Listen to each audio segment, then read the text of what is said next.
The road stretches before you like a pale grey thread pulled across the wide, sleeping fields. It is late afternoon in the deep of winter, that hour when the sun has already slipped below the cloud without ever being seen, and all that remains is a diffuse silver light that seems to come from everywhere and nowhere.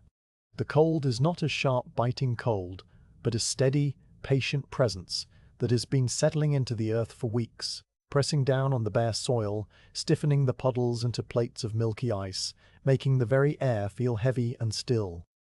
You walk with no hurry because there is no need for hurry.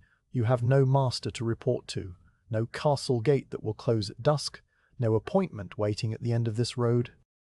Your only task is to continue walking, one step after another, through the quiet countryside that folds itself around you like a worn cotton kimono. The road itself is little more than a raised path of packed earth, frozen hard as stone in some places, and just slightly yielding in others where a buried root or a patch of old leaves has kept the frost from reaching deep. On either side, the rice paddies have been drained and left to rest through the cold months, their flat surfaces broken only by the stubble of last year's harvest and the occasional tuft of dry grass that rattles softly when a whisper of air moves across the land. Beyond the paddies, low hills rise in gentle humps, their outlines blurred by the grey curtain of the sky. A few scattered farmhouses sit tucked against the base of the hills, their thatched roofs dark with moisture, but you see no smoke rising from them now, no figures moving in the yards. The whole world seems to be holding its breath, waiting for something slow and inevitable. You are dressed for the season in layers of plain, serviceable cloth. Your outermost garment is a travel cloak woven from straw, stiff and rustling, that sheds the cold and damp with quiet efficiency. Beneath it, your cotton kimono and the thinner undergarments trap the warmth your walking body generates. A wide conical hat of woven bamboo and sedge sits on your head, its broad brim shading your face from a sun that is not there and serving now as a small portable roof against whatever the sky might send down. On your feet are waraji, the simple straw sandals that have carried countless travellers over these same roads for centuries, their cords tied snugly around your ankles, the soles already moulding themselves to the shape of your feet. You carry a bundle on your back, a furoshiki wrapping cloth tied neatly around a spare garment, a few coins, a wooden travel permit you have not needed to show anyone for days. At your side hangs a long sword and a short sword in plain black scabbards, the tools of a trade you no longer practice, the symbols of a station you have left behind. The first sign of change is not something you see, but something you feel, a faint cool touch on the back of your left hand where the skin is exposed between glove and sleeve. You glance down and see a tiny spot of moisture, no larger than a grain of rice, that vanishes even as you watch. Then another touch, this time on the brim of your hat, a sound so soft it is barely a sound at all, a whisper of contact, a tiny pat. You raise your eyes and there they are, the first snowflakes of the evening, drifting down from the grey bell of the sky with a slowness that seems to mock the very idea of speed. They fall not in a flurry but singly, one by one, each flake taking its own long, wandering path through the still air, as if it has all the time in the world and no particular wish to touch the ground. Some are as small as dust motes, others large and feathery, the kind that children called goose down, but all of them share that same unhurried quality, that same gentle refusal to rush. You do not stop walking. You simply continue, and the snow begins to accumulate on the wide brim of your hat, tracing a thin white line along the edge that grows slowly inward. It catches on the rough fibers of your straw cloak, nestling in the weave, building tiny drifts on your shoulders that hold their shape until a slight movement of your arm sends them sliding away. The flakes that touch your face melt instantly into cool points of moisture that the air quickly dries, leaving your cheeks just a little cooler than before. You can feel the snow beginning to change the texture of the ground under your sandals, the hard frozen earth now dusted with a fine white powder that crunches differently, softer, quieter, as if the world is being wrapped in cotton wool, one layer at a time. The silence, which was already deep, now becomes something else entirely. Before, there was the occasional rustle of that dry grass, the far-off croak of a winter crow, the whisper of your own clothing as you moved. Now, as the snow falls more steadily, those small sounds are absorbed, muffled, erased. The snow seems to eat sound the way a thick futon absorbs a tossed stone. The only noise that remains is the steady, rhythmic crunch of your waraji on the snow-dusted road, a sound so regular and so soft that after a while it stops being a sound you notice and becomes instead a kind of quiet pulse, a heartbeat outside your body. The quiet is not empty. It is full of the weight of the falling snow, full of the grey sky, full of your own slow breathing. It is a quiet you could almost lean against, as solid and gentle as a wooden wall. The road leads you past a solitary pine tree standing at the edge of a field, its dark green needles now frosted with white like a confectioner's careful work. The tree is old, its trunk twisted by years of wind, its branches reaching out horizontally as if frozen mid-gesture. Under its lowest boughs, the ground is still bare, a small patch of brown needles protected from the snowfall, and you see the faint tracks of some small animal, a field mouse perhaps, that has used this shelter recently. You pause for a moment, not because you are tired, but because the tree seems to invite a pause, standing there so resolutely alone in the white field, and you feel a kind of kinship with it, one solitary thing greeting another. Your breath issues from your mouth in a steady white plume that mingles with the falling snow and disappears. The cold air carries the scent of pine resin, sharp and clean, cutting through the more general smells of dry straw and frozen earth. After a few minutes, you nod slightly, an almost imperceptible bow to the tree, and continue on your way. Beyond the pine, the landscape opens up again, and you can see how the empty rice paddies have begun to transform under the steady snowfall. The flat, bare fields are no longer bare. They wear a thin white coat that fills in all the small depressions, the old furrows, the footprints of the farmers who worked here in autumn. The snow stitches the fields together into a single smooth surface, a rough quilt as someone might have called it, though quilt seems too homely a word for something so vast and so indifferent. It is more like a scroll painting, one of those long horizontal landscapes where the artist has used the white of the silk to suggest snow and mist and distance all at once, leaving the viewer to fill in the emptiness with their own quiet thoughts. The grey sky above and the white ground below meet at the horizon in a line so soft you cannot tell where one ends and the other begins, and the low hills that earlier seemed distinct are now just suggestions, smudges of darker grey in a sea of pale grey. Your pace remains steady, unhurried, a walk that a child or an old woman could match without strain. You have learned over many miles that this is the secret to long travel, not speed, not strength, but simply never stopping. The body finds its rhythm, the breath settles into a pattern, and the miles pass underfoot like the slow turning of a water wheel.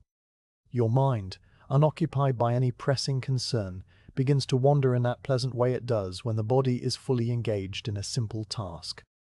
You notice small things that a hurried traveller would miss, the way a single dead stalk of a rice plant pokes up through the snow and casts a tiny blue shadow, the precise curve of a frozen puddle, its surface a map of delicate cracks spreading out from a central point like the veins of a leaf. The way the snowflakes seem to be falling faster now, though they are not. It is only that they are smaller and more numerous, filling the air with a constant downward motion that begins to feel like the whole world slowly sinking. The light continues its gradual fade, and you realize that the afternoon has slipped into early evening without any clear moment of transition. The grey of the sky deepens just a shade, from the color of polished silver to the color of old lead, and the white of the snow takes on a faint bluish tint that tells you the sun is now fully gone. You are not concerned by the approaching darkness. You have walked in darkness many times, and the snow itself seems to give off a kind of light, a pale luminescence that makes the road clearly visible even as the shadows gather. Besides, you know that somewhere ahead there will be shelter, a village, or a wayside inn, or a simple temple gate where a traveller may rest. There always is on these old roads, which were laid out long ago with the needs of travellers in mind. You come to a place where the road dips slightly, crossing a shallow depression that in spring might hold a small stream, but now is just a wide, shallow bowl of white.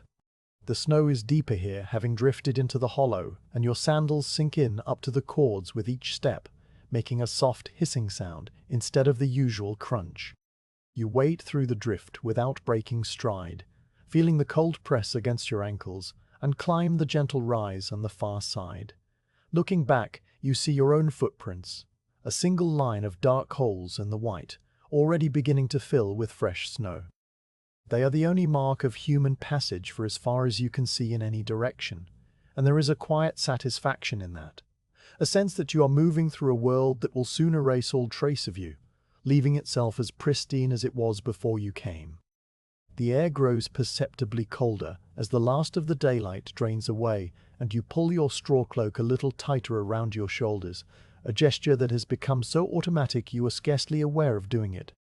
The cold is now a dry, searching cold that finds every small opening in your clothing, but you do not mind it. It keeps you alert, keeps your senses sharp. The smells of the countryside are fading as the cold intensifies, replaced by a single clean scent that is the smell of snow itself, a smell that is almost the absence of smell, so pure and cold it seems to clean the inside of your nose with every breath. You breathe in deeply, letting that cold cleanness fill your lungs, and feel a quiet contentment that has nothing to do with happiness or sadness, a simple animal satisfaction of a body doing what it was made to do in a place where it belongs. Far off to your left, across the white expanse of the paddies, a single point of warm orange light appears, so small and so distant it might be a star fallen to earth. You watch it as you walk, and it does not flicker or move. It is a lantern, you realize, set outside a farmhouse or a small shrine. You cannot see the building itself, only the light, but the sight of it adds a small note of warmth to the vast cold symphony of the evening. You are not walking toward it. Your road continues straight ahead, and the light will soon pass behind you. But for now, it is a companion of sorts, a quiet presence at the edge of your vision, that reminds you that you are not entirely alone in this world, that other people are somewhere nearby, sheltering under roofs, warming their hands at hearths, living their own slow winter lives. The snow continues to fall, and now the flakes are changing again, becoming wetter and heavier, the kind that cling to surfaces and build up quickly. Your hat brim is now thoroughly white, and when you tilt your head forward, a small cascade of snow slides off and lands soundlessly at your feet. The road is completely covered, a smooth white band stretching ahead of you into the gathering darkness, but you can still feel its firmness underfoot, the slight crown in the middle that tells you you are on the right path.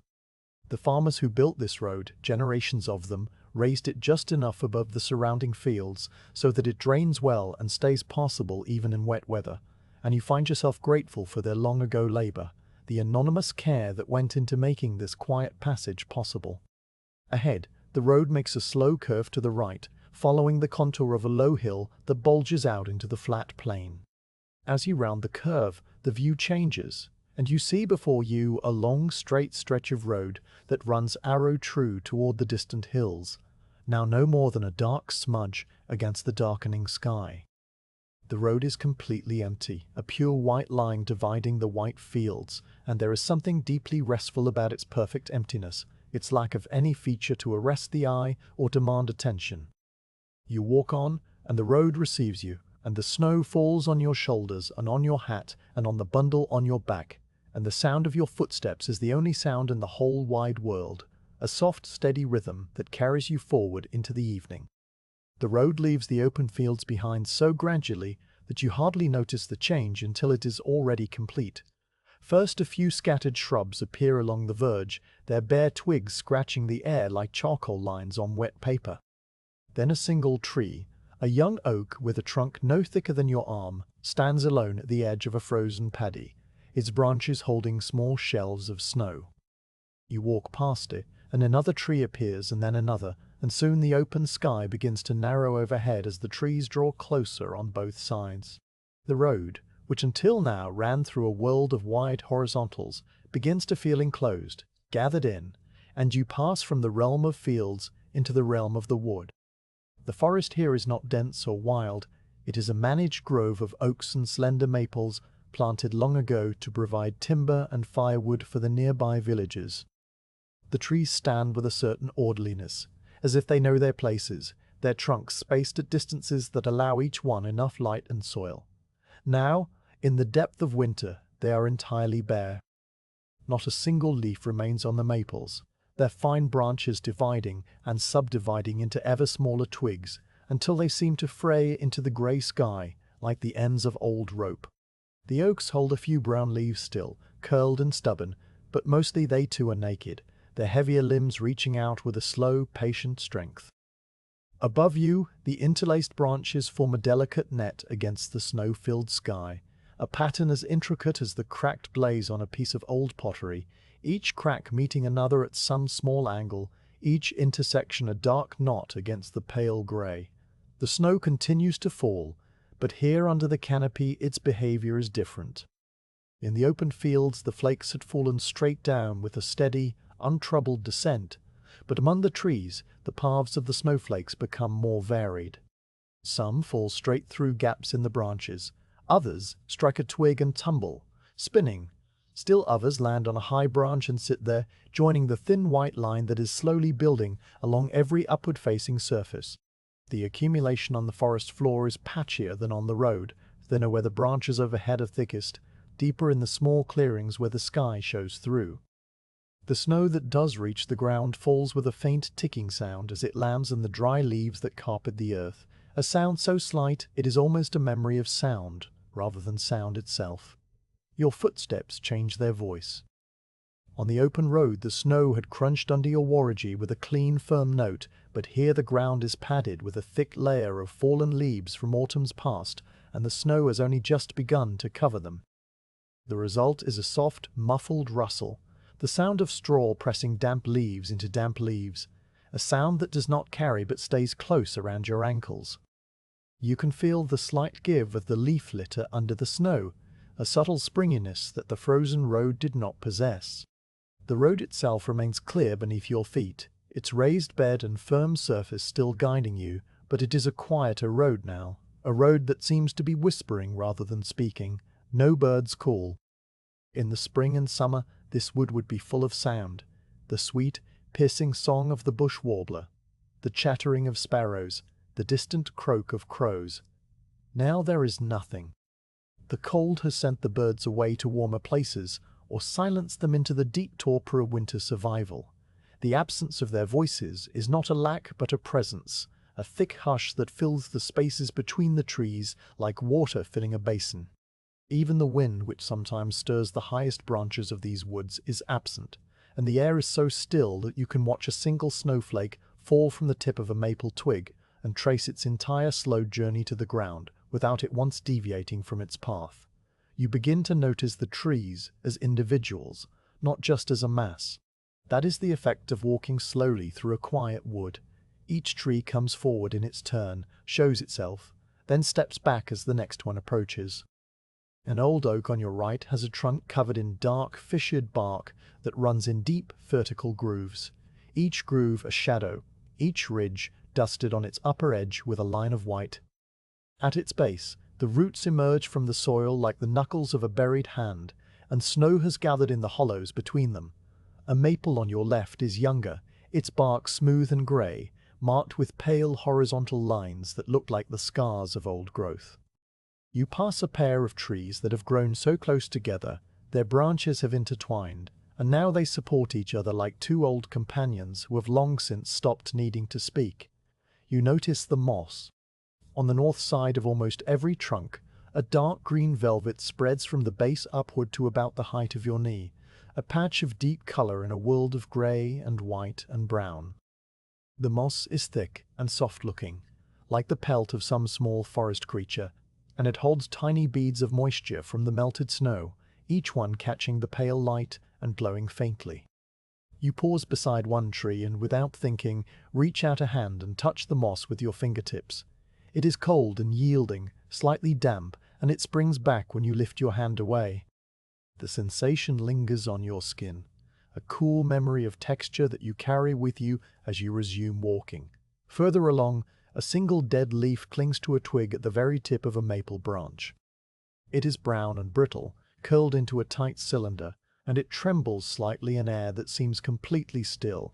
You stop to watch it for a moment, wondering what tiny current of air could be moving it, a draft too faint for your cheek to feel, but strong enough to stir that one last leaf. The leaf trembles, stops, trembles again, and you think of it as the final survivor of autumn, a small flag of a season long gone, still holding on through sheer stubbornness. Then a snowflake lands directly on it, and the leaf dips with a tiny weight, and you continue on your way. The path curves gently to the left, following the contour of the land. The wood floor here slopes slightly downward, and you can sense the change in the way your body adjusts, a subtle shift of weight toward the balls of your feet. The trees in this section are mostly maples, their pale trunks rising like the pillars of an outdoor temple, and the snow has collected on their branches in thin, precise lines that emphasize every fork and twist of the wood. Looking up through the canopy, you see that the sky has grown darker, the grey deepening toward a soft charcoal, and you realize that outside the wood, the evening must be advancing steadily. Inside the wood, time seems to move at its own pace, slower, more deliberate, a pace set by the fall of snow and the growth of moss. You come to a spot where a large branch has fallen across the path, probably brought down by a storm weeks ago. It is a limb from one of the old oaks, thick as a man's thigh, its bark already peeling away to reveal the pale wood beneath. The snow has built up along its length, making it look soft and rounded, almost like a small, slumbering animal. You step over it carefully, your sandal finding a bare patch of frozen ground on the other side, and as you do, you catch a faint scent of damp wood and wet bark, a clean, earthy smell that rises from the fallen limb. It is the smell of the forest slowly digesting itself, turning old wood back into soil with the patient help of fungi and frost and time. A little further on, you stop to adjust the bundle on your back. The furoshiki cloth has loosened slightly with the motion of walking, and you reach back to tighten the knot, feeling the familiar shape of your spare garment and small belongings inside. The pause allows the deep stillness of the wood to settle around you more completely. Standing still, you become aware of just how quiet it is. The muffled rustle of your own footsteps is gone, and with it, the last steady sound. Now there is only the faint, almost imaginary ticking of snowflakes landing on leaves, a sound so sporadic and so soft that you cannot tell if you are hearing it or simply knowing it is there. The quiet seems to have a weight pressing gently against your ears, and you feel your own breathing slow, your heartbeat calm, as if the wood is imposing its own rhythm on your body. You stand like that for a long moment, not thinking, not waiting, just being still in the stillness, and then you adjust the bundle one last time and walk on. The path straightens after the curve, and ahead you see a small clearing where the trees pull back on both sides, giving the sky a chance to show itself again. In the center of the clearing, near the edge of the road, stands a stone marker. It is old, that much is clear even from a distance, its edges rounded and softened by years of rain and wind. As you draw closer, you see that it is a simple stele, about waist high, set into a base of rough-hewn stone. The top is gently rounded, and the front face is carved with a few vertical lines of kanji, the characters worn shallow by the patient abrasion of weather and time. A patch of pale grey lichen spreads across the upper right corner, its circular colonies overlapping like the scales of some ancient fish. Snow has settled into the carved grooves, filling them with white and making the characters stand out against the dark stone, readable in a way they might not be in summer. You pause beside the marker and let your eyes trace the characters without any real need to read them. The stone might record the distance to the next post town, or the name of a local benefactor who repaired the road, or a verse of poetry left by a long-dead traveller. It does not matter which. What matters is the presence of the stone itself, the fact that someone, many years ago, took the trouble to carve these words and set this marker here for the benefit of those who would come after. You feel a quiet kinship with that unknown carver, a fellow traveller across time, and you bow your head slightly, a tiny movement of acknowledgement, before continuing on. Beyond the clearing, the trees close in again, but now the wood has a different character.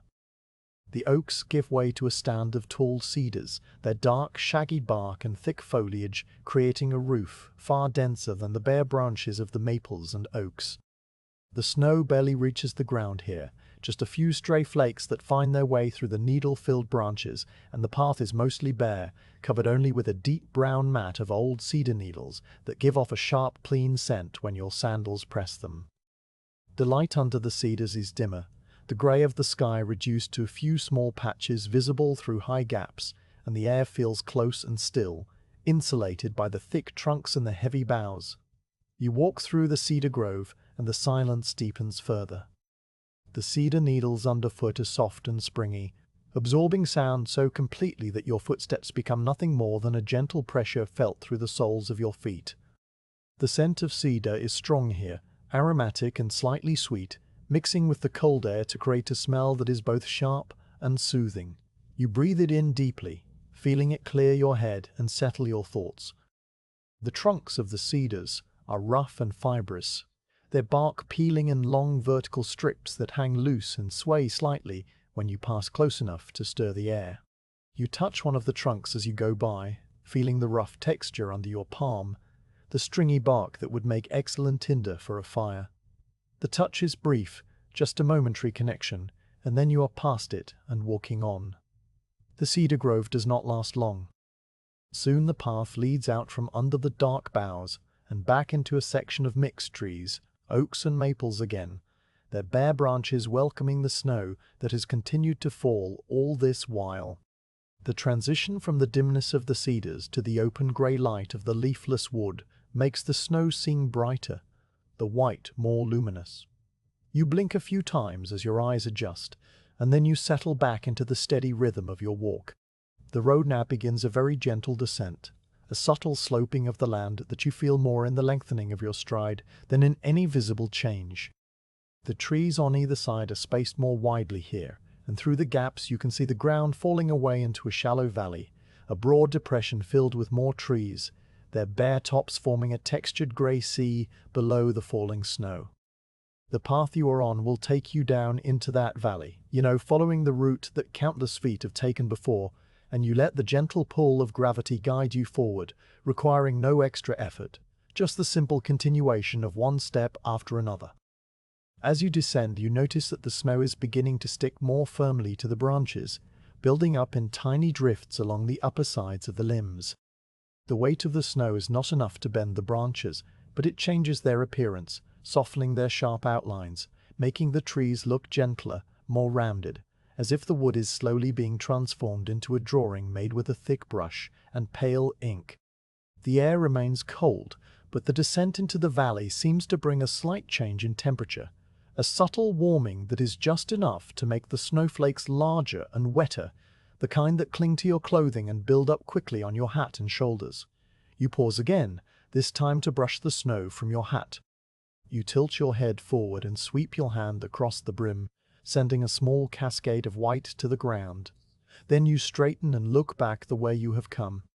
Your footprints are clearly visible on the path behind you, a single line of shallow impressions leading back up the slope and disappearing around the curve where the trees close in. The sight of those footprints gives you a quiet sense of satisfaction. They are the only mark of your passage, and soon the snow will fill them and erase them, and the wood will be as if you had never passed through. There is no sadness in that thought, only a calm acceptance, a recognition that the world is large and you are small, and that is exactly as it should be. You turn and continue down the path. The descent levels out, and the road straightens once more, running along the floor of the shallow valley between the trees. Here the wood is at its quietest, the snow falling steadily through the bare branches, the ground a smooth expanse of white broken only by the dark vertical lines of the tree trunks. You walk through this landscape like a figure in an old painting, small and solitary, wrapped in your straw cloak, your wide hat a dark circle against the white, and the forest holds its peace around you, complete and undisturbed. The trees, which for so long had stood close on both sides of the road like a patient procession of grey and brown, now begin to draw apart with a gradualness that feels almost reluctant. At first it is just a widening of the spaces between the trunks, a little more sky visible overhead, a little more snow reaching the ground without first touching a branch. Then a single gap appears on the left, a break in the wall of oaks through which you glimpse a stretch of open ground, and, beyond it, the far side of a shallow valley. The road itself seems to take note of the change, straightening and firming, and you feel the land beneath your feet beginning to tilt downward at a slight but definite angle, leading you out of the wood and into the open. When the last tree slips behind you, the world opens up all at once, and you find yourself standing at the brow of a broad, shallow declivity that cups the landscape like an open palm. The valley is not deep. A child could roll a ball from here to the bottom, and it would come to rest gently long before it reached the other side. The sides slope down with a softness that speaks of centuries of rain and wind wearing the earth smooth, and the floor of the valley is a level plain of white, unbroken except for a thin dark line that snakes through its center. That line, as your eyes follow it, reveals itself to be a narrow stream, frozen at its edges and moving with a sluggish, almost imperceptible current at its heart.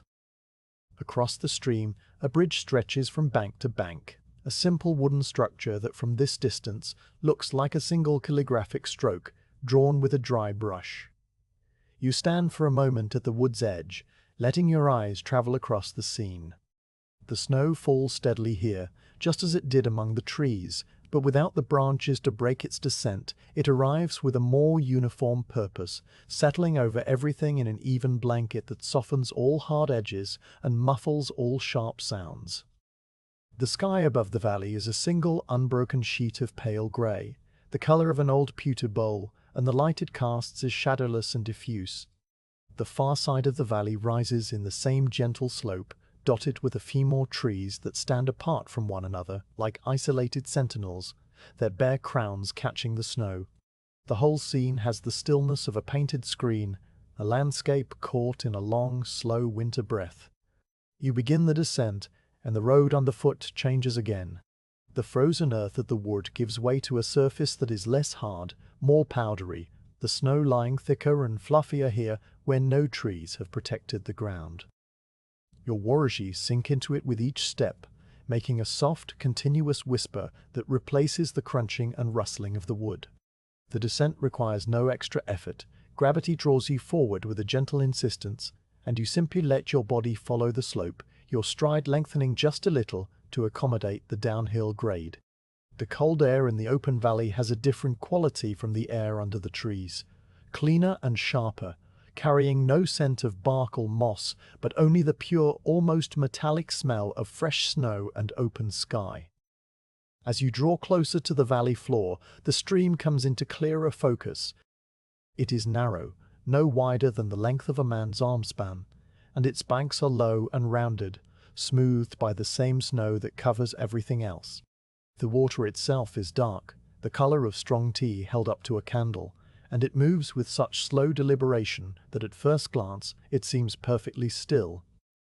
Only when you look carefully, fixing your eyes on a single point, can you detect the gentle current, a barely perceptible progression of the surface that is less a flow and more a continual, silent shifting.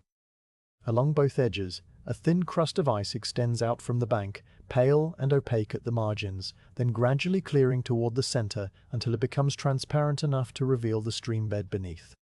Where the open water meets the ice, a delicate fringe of crystal forms and reforms, tiny needles that grow and dissolve in the slow pulse of the cold. The bridge sits above the stream on a series of simple wooden posts, driven into the banks and the stream bed long ago. The posts are dark with age and moisture, their tops square-cut and sturdy, and they support a platform of thick planks laid side by side, their surfaces planed smooth by generations of travelers' feet and the patient work of wind and rain. A single rail runs along each side, a long pole of chestnut wood worn to a silver-grey sheen, supported by uprights spaced at regular intervals. The whole structure is a study in greys, the silver grey of the weathered wood, the blue grey of the ice below, the pale grey of the snow that dusts every horizontal surface, the deep grey of the sky reflected in the dark water. No paint has ever touched this bridge, and none is needed. The wood has achieved a color that only time can give.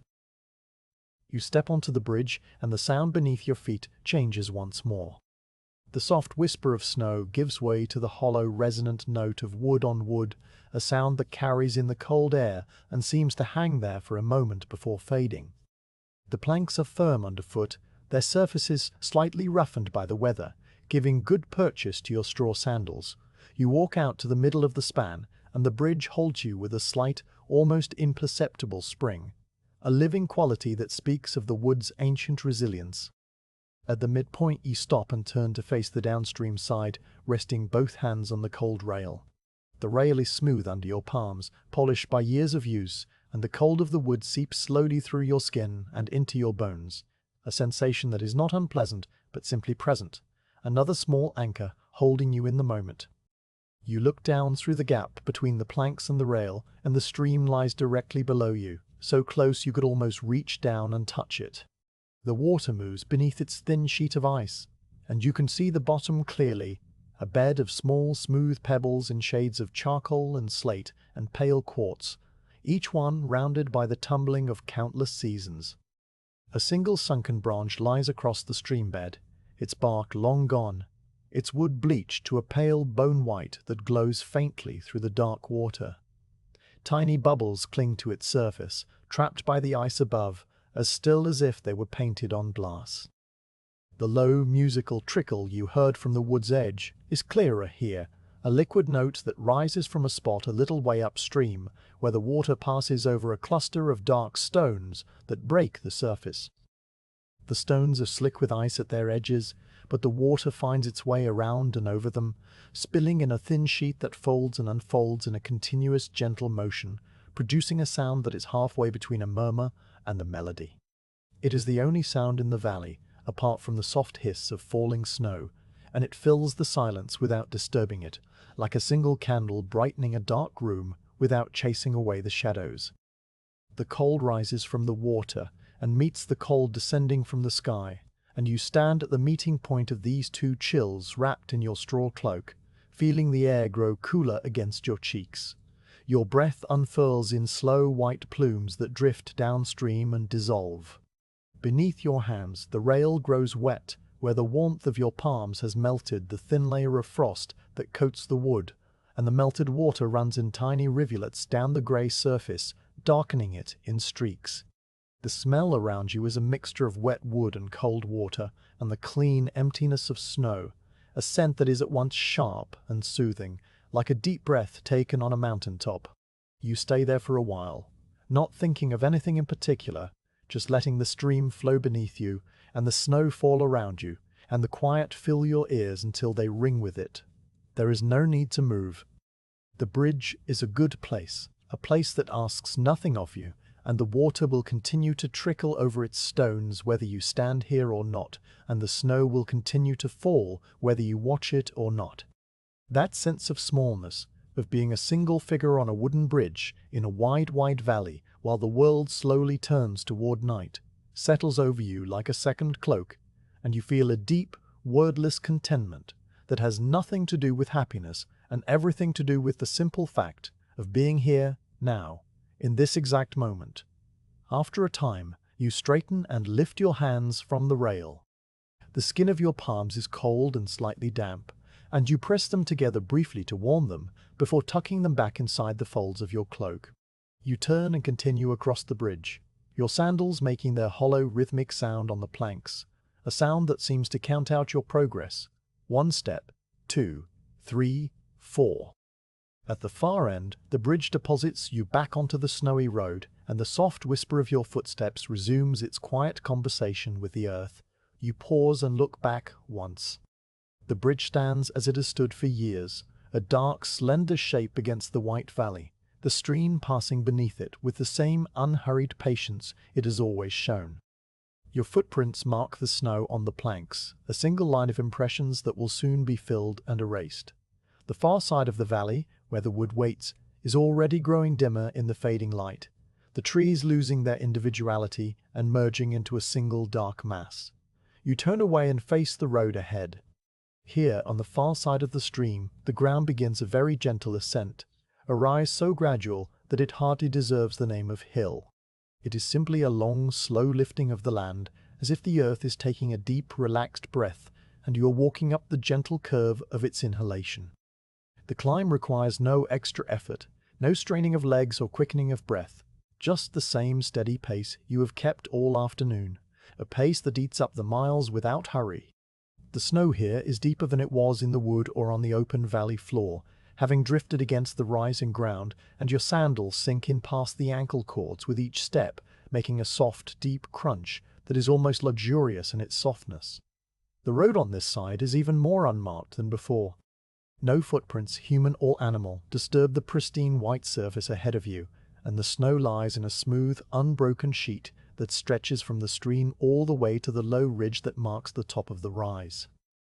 You walk into that whiteness, and the world reduces itself to a few simple elements: the grey sky above, the white ground below, the slow rhythm of your own stride, and the quiet hiss of your breathing. The silence up here on the rising ground is even deeper than it was in the valley, perhaps because the sound of the stream has now faded behind you, leaving only the muffled whisper of the snow itself. And then you see them. At first, they are just faint depressions in the snow, a series of small, round dimples that might be nothing more than the work of falling clumps of snow from an overhead branch, except there are no branches overhead. You stop and look more carefully, and the dimples resolve into a line of tracks, each one a perfect, delicate cup in the whiteness, placed at regular intervals with a precision that speaks of a careful, light-footed creature. They are the tracks of a fox, you realize, a single animal that crossed this stretch of road not long before you arrived, perhaps an hour ago, perhaps less. The tracks lead from the right side of the road, where the fox emerged from the cover of some low shrubs now buried in white, and continue across your path to the left, where they disappear over the lip of the shallow rise. You crouch down, ignoring the cold that seeps through your knees, and examine one of the prints more closely. It is a neat oval, no larger than the pad of your thumb, with the faint impressions of 4 toe pads and a central heel pad pressed into the snow. The edges of the print are crisp, not yet softened by drifting snow or melting, which tells you the fox passed this way after the heaviest of the snowfall began. You can almost picture it, a small red-furred animal moving with a light, purposeful trot, its brush tail held low, its sharp black nose testing the air, its pointed ears swiveling to catch any sound. It crossed the road without hesitation, intent on some private errand of its own, and vanished into the white landscape as completely as if it had never been. You straighten up and continue walking, and now your own footprints join the fox's tracks, running parallel for a stretch before the fox's trail angles away and leaves the road entirely. The sight of those neat little prints has added a small note of company to the vast solitude of the rising ground, a reminder that you are not the only creature abroad in this winter evening, that the world is full of quiet lives moving through the snow on errands of their own. You follow the road as it lifts you gently upward, and the fox's tracks fade into the whiteness behind you, and the snow continues to fall with its endless, patient silence, and the long, slow rise takes no effort at all, only the simple, steady patience of one foot following the other into the gathering dusk. The slow rise of the land eventually levels out, and the road straightens once more, running now across a flat, high plateau that feels like the roof of the world. The valley you left behind has become a memory, hidden by the gentle swell of the ground, and the forest that sheltered you earlier is no longer visible in any direction. You walk through a realm of open fields again, but these fields are different from the rice paddies near the start of your journey. Here the land is rougher, less tended, more like common grazing ground or long fallow earth resting under its white blanket. The snow lies evenly, smoothing the contours, filling the dips, erasing the line between path and field, so that only the slight firmness underfoot tells you that you are still on the road.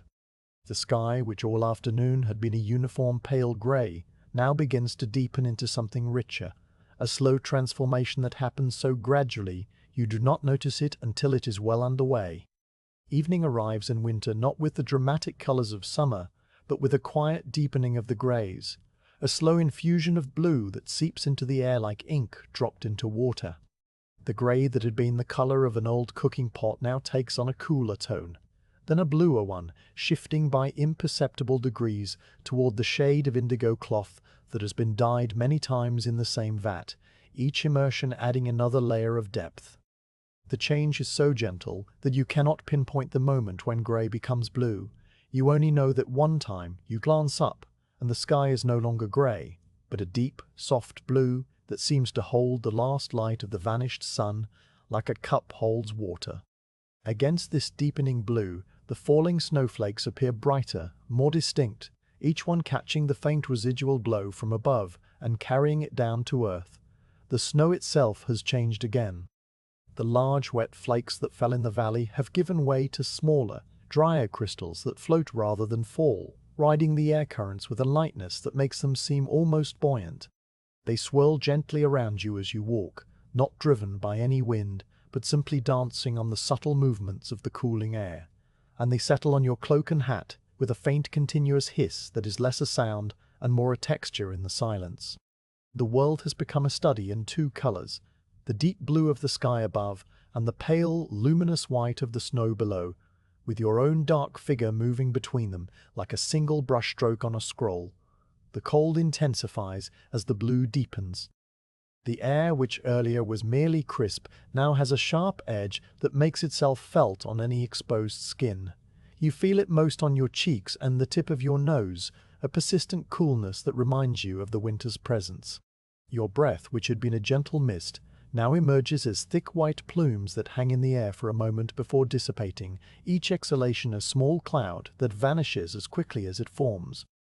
You pull your straw cloak a little closer, though it is already as close as it can be, and you tuck your chin down toward your chest, letting the wide brim of your hat shield more of your face. Inside the cloak, the warmth of your walking body persists, a steady core of heat that the cold cannot reach, and you are grateful for the simple efficiency of your clothing. The road ahead is empty, a pale band stretching into the blue dusk. The fields on either side are now completely invisible, their boundaries lost in the gathering darkness, and the world has shrunk to the immediate circle of your senses, the road underfoot, the snowflakes spinning down through the cone of your vision, the sound of your own breathing, and the soft, rhythmic crunch of your waragi on the snow. This shrinking is not frightening. It is comforting, a simplification of existence into its most basic elements. You are a walker on a road, nothing more, and the road asks nothing of you but that you continue. You come around a long, slow bend in the road, a curve so gentle that it seems to have been laid out with a traveller's ease in mind, and as the new stretch of road opens before you, a single large tree comes into view, standing alone at the verge. It is a chestnut tree, old and broad, its trunk massive and deeply furrowed, its bare branches spreading out in all directions like the arms of a many-armed candelabra. Even without leaves, the tree has a presence, a solidity, that makes it seem like a landmark, a place where travellers might pause. The snow has built up on every branch, tracing each limb with a white line, and on the thicker forks, small drifts have accumulated, making the tree look like it is wearing white sleeves on its dark arms.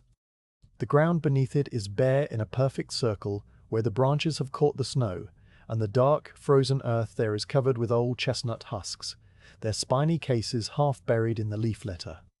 You slow as you pass the tree, not stopping, but letting your pace ease just enough to take it in. The trunk, at eye level, bears the faint scars of old carvings, perhaps the names of long-ago travellers or the marks of the road's maintainers, worn now to illegibility. You rest a hand on the bark briefly as you pass, feeling its rough, corky texture, its deep coldness that speaks of the winter it has endured for perhaps 100 years. Then you are past it, and you turn your eyes back to the road ahead. And there, for the first time, you see it. Far down the road, at a distance that is hard to measure in the fading light, a single point of warm orange light glows against the deep blue of the evening. It is so small and so distant that at first you think it might be a star rising just above the horizon, but it is too steady for a star and too warm in its color. A soft amber orange that belongs to flame, and not to the cold fire of the heavens. You watch it as you walk, and it does not flicker or waver or change. It simply burns, steady and patient, like a small sun that has decided to wait for you. It is a lantern, you understand, a paper lantern hung outside a building, and the building is most likely an inn or a way station, one of those small clusters of roofs that the old roads provide for travelers. The light is perhaps a mile ahead, perhaps a little more, and it gives the darkness a gentle center, a point of reference around which the whole blue evening seems to arrange itself. The sight of the lantern does not hurry your pace. You do not quicken your stride or feel a sudden eagerness to arrive.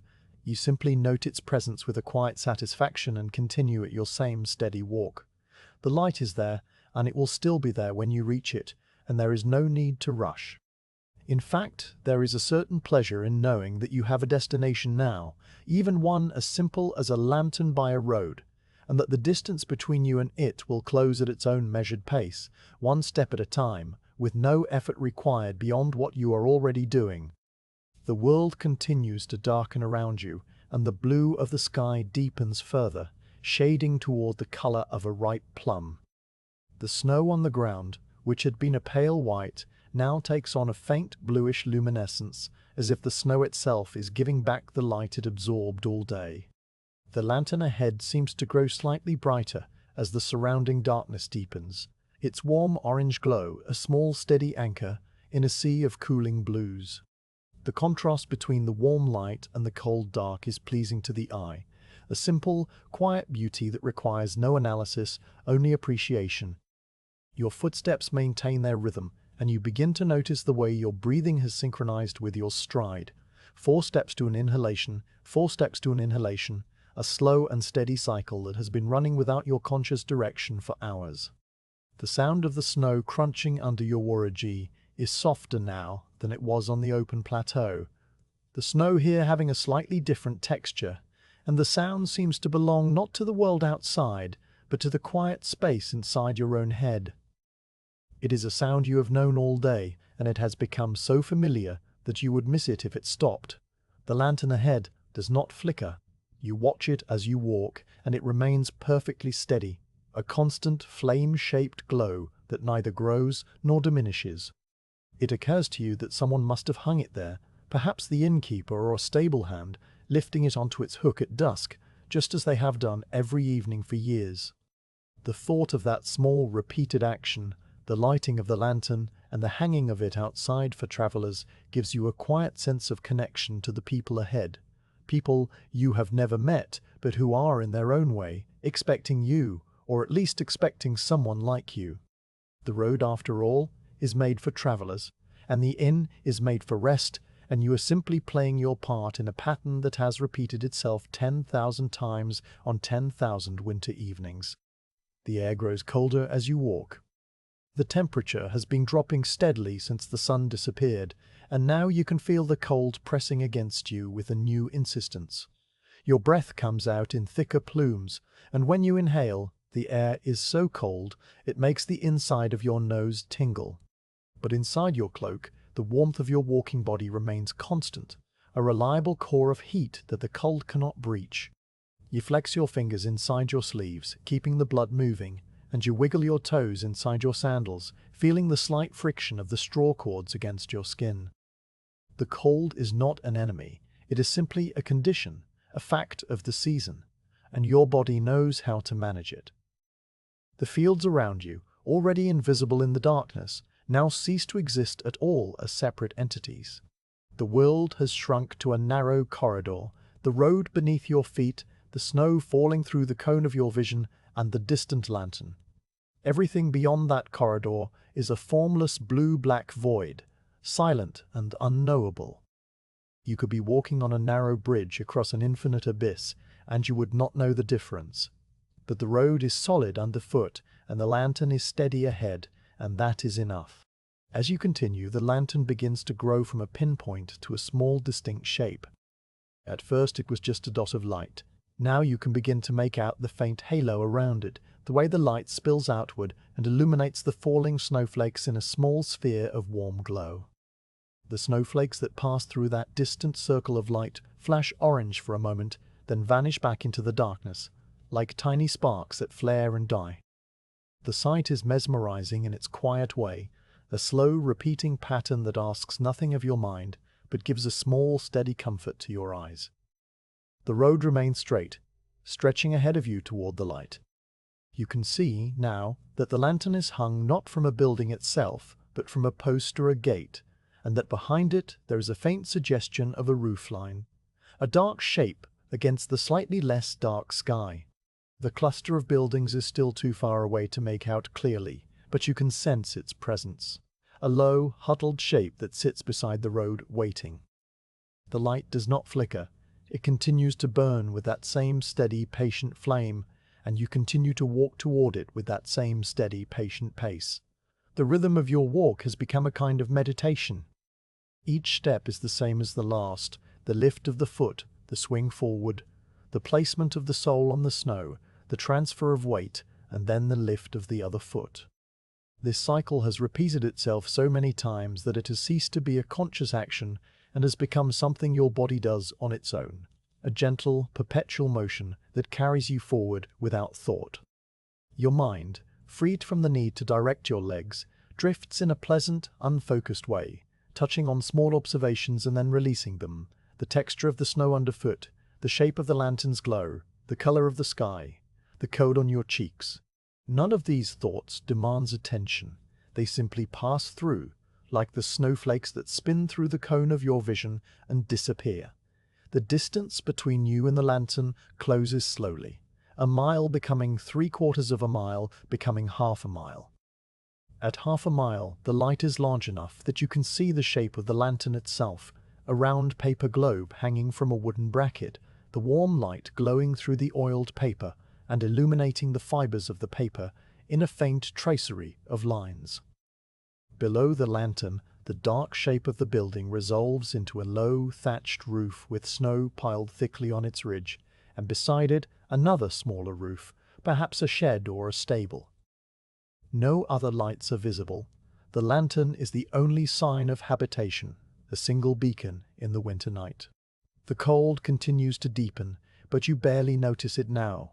Your body has settled into a steady state, the warmth of your exertion balancing the chill of the air, and you feel neither hot nor cold, but simply comfortable. A walking equilibrium that could carry you for hours more if it needed to. But it will not need to. The lantern is close now, perhaps 1/4 of a mile ahead, and you can see the way its light falls on the snow around the base of the post, creating a small pool of warm orange that stands out against the blue-white of the surrounding snow. That pool of light is your destination, the end of this particular stretch of road, and you feel a quiet anticipation that has nothing to do with excitement and everything to do with the simple satisfaction of arriving. You walk the last 1/4 mile with the same even pace, watching the lantern grow larger and brighter, watching the shapes of the buildings become clearer, watching the snowflakes spin through the sphere of light in their endless, gentle dance. The sound of your footsteps remains steady. The rhythm of your breathing remains steady. The warmth inside your cloak remains steady, and the night remains quiet and cold and blue around you. The lantern waits, and you walk toward it, and the road continues to unfurl beneath your feet, one step at a time. The lantern that has guided you for the last mile now hangs directly before you, a round paper globe glowing with the steady, warm light of a flame sheltered from the wind. It sways almost imperceptibly on its wooden bracket, a motion so slight that you might be imagining it, and the oiled paper of its skin shows the faint dark outline of the bamboo ribs that give it shape. The snowflakes that pass through its small sphere of light flash bright for an instant, like flakes of gold leaf dropped from an artist's brush, before they vanish into the blue darkness beyond. Beneath the lantern, a heavy wooden post has been set firmly into the ground, its top carved with a simple curve to hold the bracket, its base banked with snow that has drifted against it during the evening. The light spills downward, illuminating a small circle of the road and the gate that stands just behind it, and you step into that circle as naturally as if you had been expected all along. The inn reveals itself now not as a single building, but as a small cluster of structures set back a little from the road, enclosed by a low earthen wall that is more a suggestion of boundary than a true barrier. The wall is no higher than your waist, made of packed clay mixed with straw, and its top is rounded and smoothed by years of rain and snow. It wears a thick cap of white, the snow piled evenly along its entire length, and here and there a stalk of dead grass pokes through, the only reminder of the summer that once grew here. Inside the wall, a swept yard of hard-packed earth shows through the snow in patches, and you can see the dark shapes of the main inn building, a smaller storage shed, and a narrow covered walkway that connects them. The buildings are all single-story, constructed of dark weathered timber and plastered with pale clay that has mellowed over time to the color of old parchment. The roofs are of thatch, thick and deep, piled so heavily with snow that they look like the rounded backs of sleeping animals, soft and white and still. The gate is a simple wooden structure, 2 square posts supporting a shallow peaked roof of its own, with a pair of wooden doors that have been pushed fully open and left that way. The doors are of unpainted cedar, silvery with age, their grain raised by countless seasons of rain and sun, and their iron hinges are dark, with a patina that speaks of decades of quiet use. Snow has blown into the gaps between the planks, tracing the vertical lines in white, and a small drift has formed against the bottom of each door, shaped by the wind into a soft curve. The open gate is an invitation, an old tradition of the road. When the gate stands open, travelers are welcome, and no questions will be asked about their origins or their destinations. You step through the gateway, and the character of the world changes at once. Inside the yard, the air is different. The open road behind you is a place of moving cold and endless distance, but here the walls and the buildings break the flow of the air, creating pockets of stillness that feel almost warm by comparison.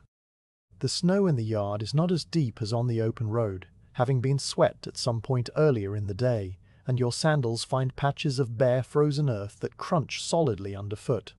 The smell here is also different, no longer the clean, almost scentless air of the fields, but a faint, pleasant mixture of charcoal smoke, damp straw, and something else, something warm and living, that might be the breath of horses or the steam from a cooking pot. The lantern on the gatepost behind you continues to glow, but here in the yard there are other lights as well, a soft yellow glow seeping through the oiled paper of the shoji screens that face the yard, making the windows look like panels of warm honey. To the left of the main door, a stone water basin stands on a low pedestal. It is a simple thing, a rough-hewn block of granite with a hollow carved into its top, and it is meant for travelers to rinse their hands and mouths before entering. Now, in the depth of winter, the water in the basin has frozen into a single solid block, its surface dusted with a fresh layer of snow, and a single bamboo dipper rests on its side against the stone, frozen in place. The basin is beautiful in its stillness, a small monument to the season, and you pause beside it to take in the quiet of the yard. The snow on your hat and shoulders has built up over the last mile, a thin white layer that makes you look like a walking piece of the winter itself. You reach up and brush it away, first from the brim of your hat, sweeping your hand in a slow arc and sending a cascade of powder into the air, then from your shoulders, where the straw cloak has collected a fine drift along every fold and seam. The snow falls from you with a soft, dry hiss, and you shake your sleeves gently to dislodge the last of it. The action is unhurried, almost ceremonial, a small ritual of transition from the road to the shelter, from the moving world to the resting world. You stamp your feet lightly on the packed earth of the yard, feeling the snow fall away from your sandals, and then you are ready. The main door of the inn is a shoji screen, a wooden lattice covered with white paper that glows warmly from the light within. As you approach, the screen slides open with a soft, whispery sound, the wooden frame moving smoothly in its groove. An old woman appears in the opening, her figure backlit by the warm glow of the interior, so that you see her first as a silhouette, a small, slightly bent shape wrapped in a dark kimono, her hair pulled back in a simple bun. She bows, a quiet, unhurried movement that brings her head down and forward, and when she straightens, her face comes into the light. Her face is lined deeply and comfortably, the lines of someone who has spent many years smiling and squinting into the sun and the smoke of cooking fires. Her eyes are dark and clear, and they look at you not with suspicion or curiosity, but with a simple, calm acceptance. The expression of someone who has seen many travelers come through her gate on many winter evenings and expects to see many more. She does not ask your business, does not ask where you have come from or where you are going. In the way of these old roadside inns, a traveler is simply welcome, and the only question that matters is whether you need a place to rest. You bow in return, a shallow, respectful inclination of your head, and she steps aside to let you enter. A single gesture of her hand, open and unhurried, invites you toward the low step where the packed earth of the yard gives way to the smooth, raised floor of the inn. You bend down and untie the cords of your waragi, the straw stiff and cold against your fingers, and you slip the sandals from your feet. The cold air bites at your toes for a moment, and then you step up onto the dark, polished wood of the entrance, and the warmth of the building wraps around your ankles and calves like a gentle hand. The wood under your bare feet is smooth and cool, but not cold, worn to a soft sheen by the passage of countless feet over countless seasons. It is cypress, you think, a pale, honey-colored wood that gives off a faint, clean scent, slightly spicy, slightly sweet. The entrance area is small, a square space just large enough for a few travelers to remove their footwear without crowding, and a low wooden shelf along one wall holds a pair of guest slippers and a small stone lantern with a flame dancing inside it. The old woman gestures toward the slippers, and you step into them, feeling the soft woven straw conform to the shape of your feet. She slides the shoji screen closed behind you, and the sound it makes is a soft, solid thump, a small, final noise that seems to seal the winter outside. At once, the character of the quiet changes. Outside, the quiet had been vast and open, the silence of snow and sky and empty fields. In here, the quiet is enclosed and intimate, the silence of walls and roofs, and the slow, patient breathing of old timbers. It is a quiet that feels safe, a quiet that wraps around you like a thick cotton futon, and you feel the muscles of your shoulders, which you had not realized were tense, begin to loosen. The air inside the inn is still and carries a gentle blend of smells, each one distinct yet mingling into a single harmonious scent. The faint, clean sharpness of charcoal from the hearth, the dry, grassy sweetness of old tatami mats, a hint of something savory, perhaps miso or broth, that drifts from a distant kitchen, and underneath it all the rich, earthy smell of the thatch roof and the wooden beams, a smell like a forest floor in autumn. The combination is deeply comforting, the smell of a place that has been lived in and cared for over many years. You follow the old woman down a short, narrow corridor, the floorboards creaking softly under the thin straw slippers. The corridor is lined on one side with more shoji screens, their paper panes softly lit, and on the other side with a plastered wall that has been left a plain, warm cream color. A single scroll hangs in a small alcove at the end of the corridor, an ink painting of a pine branch with snow bending its needles, the brushwork loose and confident. You pass it with a glance, and then the corridor opens into the main common room. The common room is not large, but it feels spacious because of the simplicity of its furnishings. The floor is covered entirely with tatami mats, their woven rush faces pale gold in the lantern light, their edges bound with dark cloth. In the center of the room, a sunken hearth has been cut into the floor, a square pit lined with stone and filled with a bed of glowing charcoal. Above the hearth, an iron kettle hangs from a heavy wooden hook suspended from a ceiling beam, and a thin, steady column of steam rises from its spout, catching the light and shimmering softly before it disappears into the shadows of the rafters. The fire is small but warm, and its heat radiates outward in gentle waves that you can feel on your face and hands as you step closer. A few low tables, no higher than your knee when you are seated, are ranged around the hearth, and flat cushions woven from dark blue cloth are placed beside them. The walls are plain, with a few more scrolls hung in the alcoves, and the ceiling is high, the thatch underside visible as a dark, textured surface of bundled reeds and straw. Everything in the room has been chosen for comfort and durability, and nothing is excessive.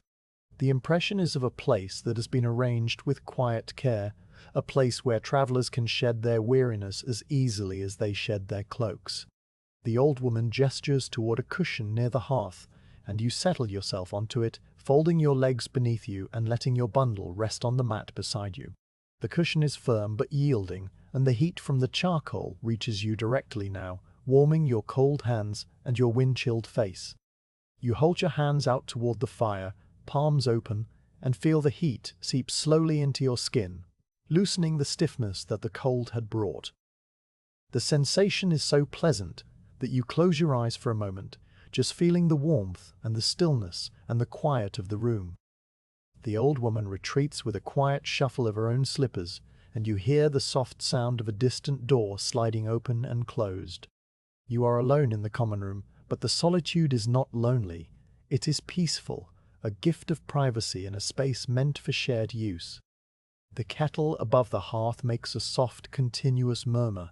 The water inside just below a boil, and the charcoal occasionally settles with a faint, papery rustle that sends a tiny shower of sparks up into the dark flue. Outside, the snow continues to fall, but in here, it is only a memory, a white silence pressed against the paper screens.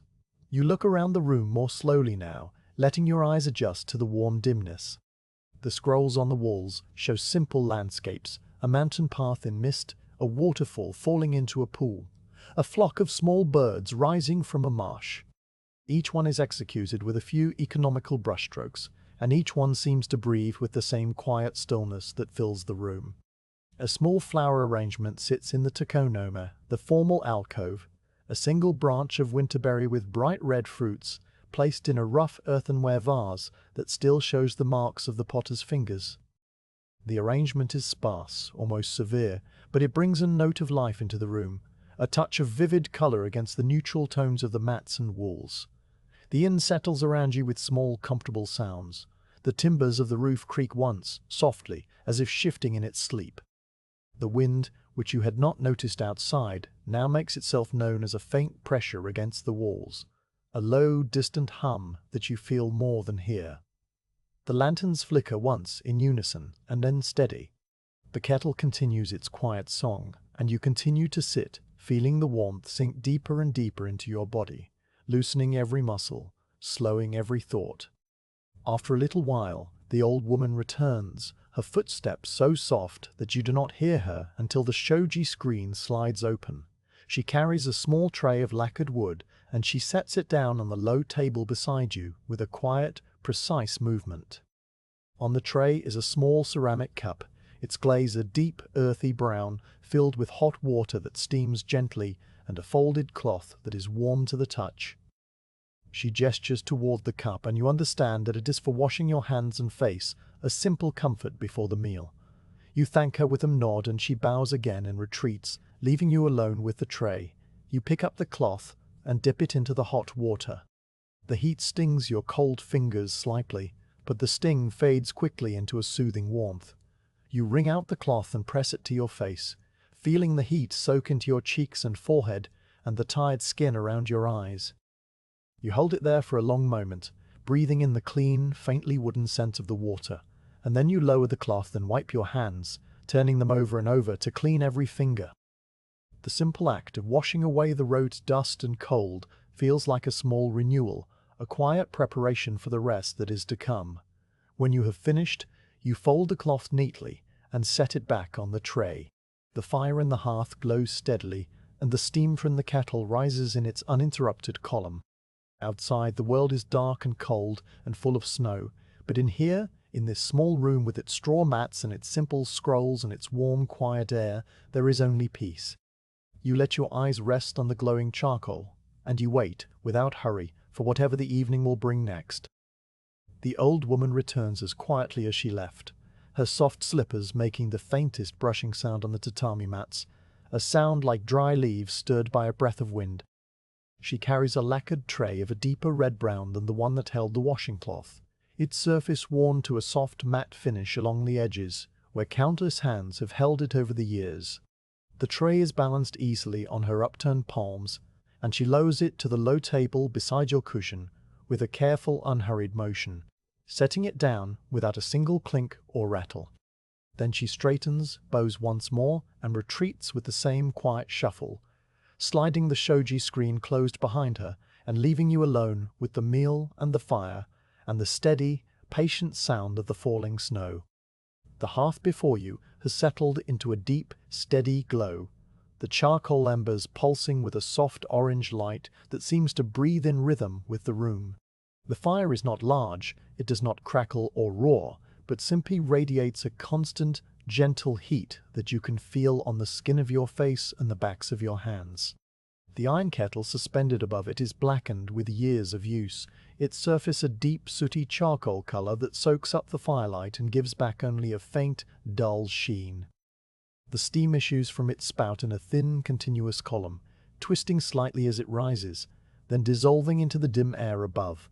The sound the kettle makes is a low, steady hiss, barely audible beneath the deeper silence of the room, a sound like the distant whisper of the sea heard from a long way inland.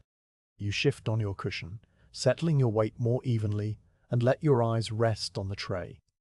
The arrangement of the dishes is simple and precise, each item placed with a quiet intention.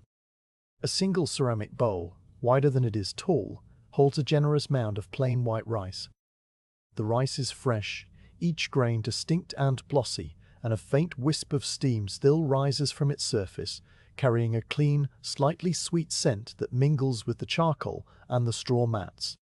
Beside the rice bowl, a smaller dish of the same pale glazed pottery holds a few slices of pickled radish, their edges a pale yellow that fades to a translucent white at the center, gleaming faintly in the firelight. A cup of tea, dark and hot, sits to the right, its glaze a deep brown with a single drip of lighter color that the potter left as a deliberate imperfection. A pair of plain wooden chopsticks rest on a small stone chopstick, rest shaped like a smooth pebble from a river. The sight of the simple meal brings a quiet sense of gratitude, the kind that does not demand expression but settles deep in the chest like warmth from the inside. You have walked many miles through the cold and the snow, and your body has burned its fuel steadily all day, and now the food sits before you, unassuming and perfect. You reach for the chopsticks, lifting them from their stone rest, and feel the smooth, warm wood against your fingers. They are well made, balanced, their tips sanded to a fine taper. You lift the rice bowl with your other hand, cradling it in your palm, and feel the warmth of the ceramic seep through your skin and into your bones. The bowl is heavier than it looks, with a slight roughness on the outside where the glaze was applied thinly, a texture that gives your fingers a pleasant grip. You raise the bowl close to your chin, as is the custom, and touch the chopsticks to the rice. The first mouthful is small, just a neat bite gathered at the tips of the chopsticks, and you lift it to your lips. The rice is warm and soft, cooked to exactly the right degree so that each grain holds its shape but yields easily to the teeth. The flavor is subtle, a gentle sweetness that fills your mouth with a comforting familiarity, the taste of home, whether or not you have a home to remember. You chew slowly, deliberately, feeling the texture of the grains as they break apart, and then you swallow and feel the warmth travel down your throat and into your stomach, a small, pleasant heat that joins the heat from the hearth and begins to spread outward through your limbs. You take another mouthful and another, eating without haste, letting each bite be its own small experience. The rice is so simple, just water and grain and heat, and yet there is something profound in its simplicity, something that speaks of the earth and the rain and the farmer's labor and the long journey from seedling to bowl. You do not think these thoughts directly. They pass through your mind like the steam from the kettle, formless and gentle, leaving only a faint residue of appreciation. Between bites of rice, you pick up a slice of the pickled radish with the chopsticks. The radish is crisp, its edges slightly translucent, and it gives a soft crunch as you bite into it. The flavor is sharp and clean, salty and slightly sour, cutting through the gentle sweetness of the rice and waking up your mouth. The contrast is pleasing, the way the two simple foods complement each other, one mild and comforting, the other bright and lively. You chew the radish slowly, feeling its coolness against the warmth of the rice, and then you take another small mouthful of rice to follow, letting the flavors mingle and settle. The teacup waits beside the bowls, its dark surface reflecting the orange glow of the charcoal in a tiny, distorted point of light. You set down the rice bowl and lift the cup with both hands, feeling the heat press against your palms. The tea is a plain green tea, the kind that farmers and travelers drink, not the powdered ceremonial tea of the nobles, but a simple infusion of dried leaves that turns the water a pale amber green. You raise the cup to your lips and take a small sip, letting the liquid rest in your mouth for a moment before swallowing. The tea is hot, but not scalding, and its flavor is vegetal and slightly astringent, with a faint bitterness that lingers at the back of the tongue and then fades into a clean, dry finish.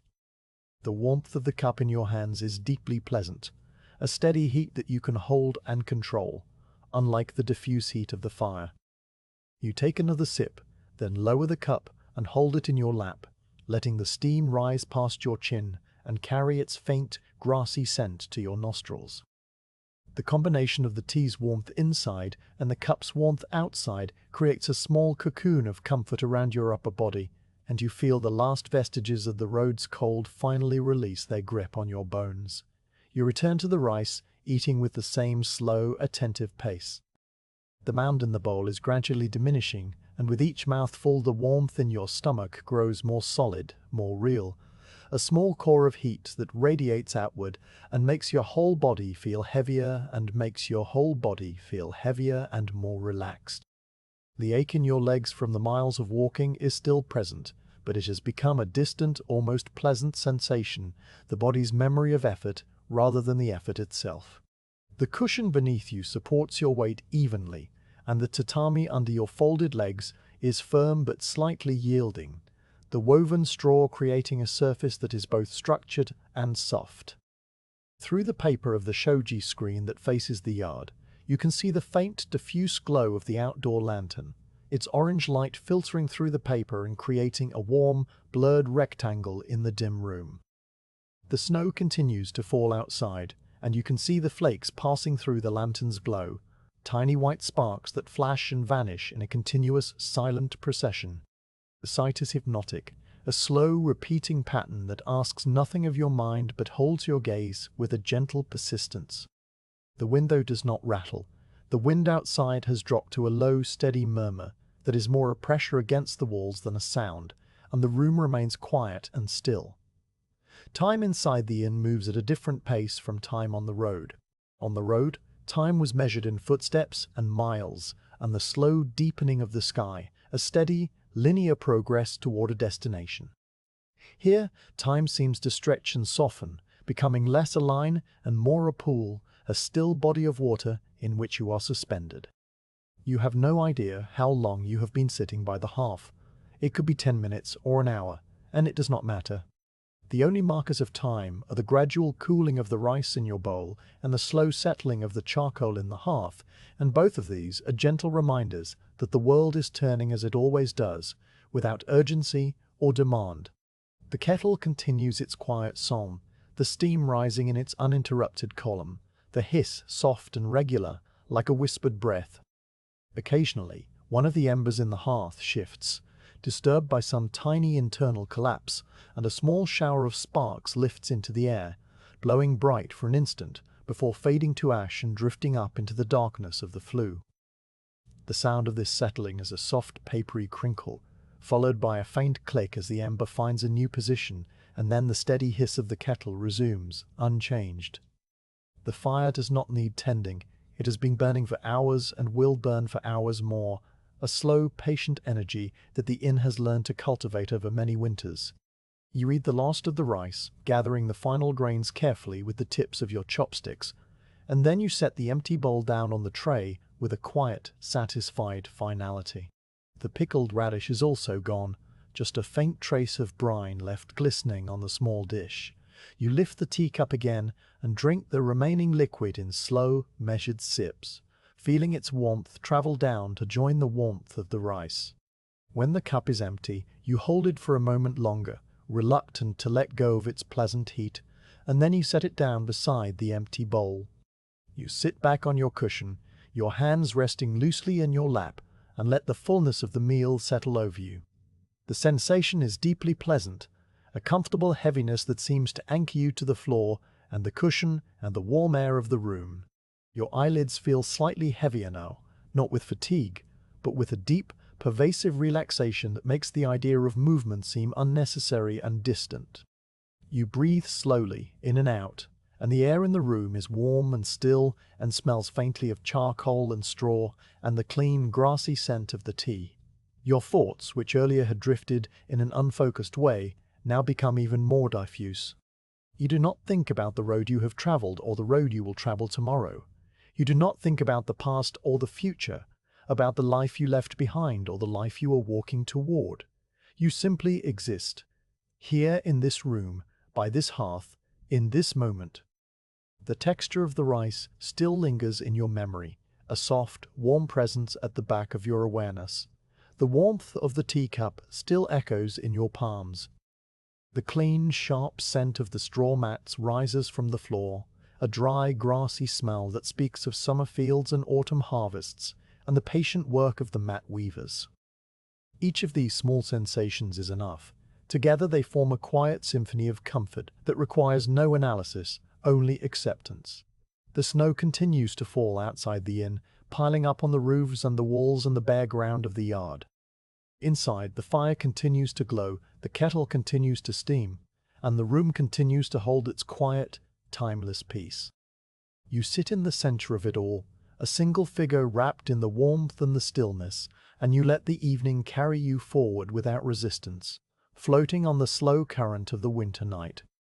After the meal, the old woman returns to clear away the trays, her movements as soft and unhurried as ever.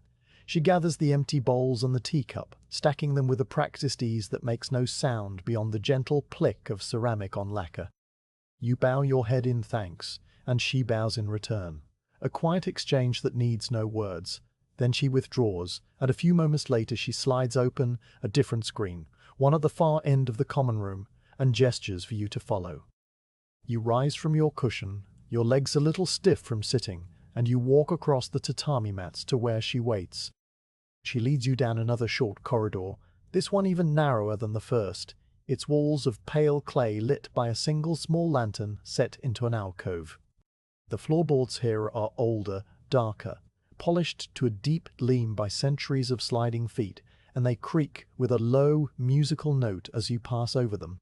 The corridor ends at a plain wooden door, a sliding panel of cedar that the old woman opens with a single smooth motion, revealing the room that will be yours for the night. The room is 8 tatami mats in size, a standard measure that feels neither cramped nor excessive but perfectly balanced, a space that holds just enough emptiness to let the mind settle. The mats are fresh and pale gold, their woven rushes giving off the same dry, grassy scent that permeates the rest of the inn, and their edges are bound with a dark indigo cloth that matches the cushions in the common room. The walls are of smooth, pale clay, unadorned except for a single hanging scroll in the tokonoma, the formal alcove. The scroll shows an ink painting of reeds bending in a wind that you cannot see, their slender stalks caught midway, their feathery tops blurred by the artist's swift brush. The painting is simple, almost austere, but it breathes with a quiet life, and you feel a small, silent appreciation for whoever chose to place it here. Beneath the scroll, in the base of the alcove, a plain ceramic vase holds nothing. It is empty, waiting for a season that will bring flowers, and its emptiness feels intentional, a space left open for the mind to fill. The alcove itself is framed by a dark wooden pillar, its grain a subtle, flowing pattern that catches the lantern light, and a low, wide sill that marks the boundary between the alcove and the rest of the room. In the center of the room, a futon has been laid out, thick and white, its cotton cover smooth and unwrinkled. The futon is generous, wider than the one you slept on in your last inn many nights ago, and it is flanked by a single pillow stuffed with buckwheat hulls, its cylindrical shape promising a firm, supportive rest. The cover is folded back, inviting you to slip inside, and beside the futon, a small wooden tray holds a ceramic dish of oil with a floating wick, the room's only source of light. The flame of the candle burns perfectly still, its small leaf-shaped glow filling the room with a warm golden light that makes the pale walls glow softly. You step into the room, and the old woman remains at the threshold, bowing once more before sliding the door closed with a soft, solid sound. The quiet that follows is deeper than any you have experienced so far, a quiet that seems to belong to this room alone, a quiet preserved and concentrated by the thick walls and the straw mats and the heavy, snow-laden roof above. You stand for a moment in the center of the room, letting the stillness settle around you, and then you cross to the outer wall, where a single shoji screen faces the back of the inn. You slide open the screen, and the cold air spills in immediately, clean and sharp, making the candle flame dance for a moment before it steadies. The opening reveals a tiny garden, no larger than a few paces wide and a few paces deep, enclosed by a low bamboo fence and the back wall of the inn. In the garden, snow is piling softly on a single stone lantern, its peaked cap wearing a thick white hat, and on a bare willow tree, whose slender branches droop almost to the ground. A few large stones, arranged with careful intention, rise from the snow like the dark backs of slumbering turtles, their tops dusted with white. The garden is perfectly still, perfectly silent, and the snow continues to fall into it with a slow, steady patience that asks for nothing. You stand there for a long moment, breathing the cold air and looking at the garden, and then you slide the screen closed and turn back to the room. You remove your travel cloak, untying the cords at your neck and letting the stiff straw slide from your shoulders. You fold it carefully, smoothing the folds with your hands, and lay it against the far wall near your bundle. Your hat you place on top of it, its wide brim curving gently upward. Your swords, the long and the short, you lay beside the futon, within easy reach, though you know you will not need them. The room is warm enough that you do not need the cloak, but cool enough that the futon's cover will be welcome, and you loosen the ties of your kimono and prepare for sleep, with the slow, methodical movements of a body that has done this many times in many rooms. When you are ready, you cross to the candle and pause, looking down at its steady flame. The oil in the dish is clear and pale, and the wick floats on its surface with a tiny, constant consumption. You will extinguish it soon, but not yet. First, you lie down on the futon, settling your body into the soft, yielding cotton, feeling the buckwheat hulls in the pillow rustle and shift as you find your position. The futon supports you perfectly, firm beneath the softness, and the pillow cradles your head and neck with a gentle, precise hold. You pull the cover up to your chin, and the warmth of your own body begins to fill the small space beneath it. You lie on your back, looking up at the ceiling, where the thatch is a dark, textured surface of bundled reeds and straw. The candle light flickers once, then steadies, its glow a warm, golden presence at the edge of your vision. The room holds the silence like a bowl holds water, and you feel the last of the day's movement slowly draining from your limbs, replaced by a deep, pervasive stillness. You are warm, you are safe, you are exactly where you need to be, and the winter night presses gently against the paper screens, patient and cold and full of snow. The candle, which had burned with a perfect stillness throughout your preparations for sleep, now stands as the only remaining point of light in the small room. Its flame is a slender leaf of gold, upright and unwavering, consuming the oil in the shallow dish with a patience that matches the winter night outside. The light it casts is just enough to touch the nearest surfaces, the pale play of the wall beside you, the woven pattern of the tatami at the edge of your futon, the dark wood of the alcove pillar, and the folded shape of your travel cloak lying against the far wall. Everything beyond this small circle of light falls away into a soft, comfortable darkness. The kind of darkness that is not empty but full, filled with the scent of straw and the memory of the hearth and the quiet weight of the inn around you. You lie on your back on the futon, your body arranged in the straight, relaxed line that sleep will eventually deepen. The futon is thick and yielding, stuffed with cotton that has been beaten and aired until it holds just the right balance of softness and support. Beneath the futon, the tatami mats provide a firm foundation, their woven rushes giving slightly under your weight but never sagging. The pillow beneath your head is a small cylindrical cushion filled with buckwheat hulls, and when you shift your head by even the smallest degree, the hulls rustle against one another with a soft, dry whisper. a sound like the rustle of distant reeds in a light wind. The pillow holds the shape of your head and neck with a gentle precision, and the rustling settles each time into a new configuration of quiet support.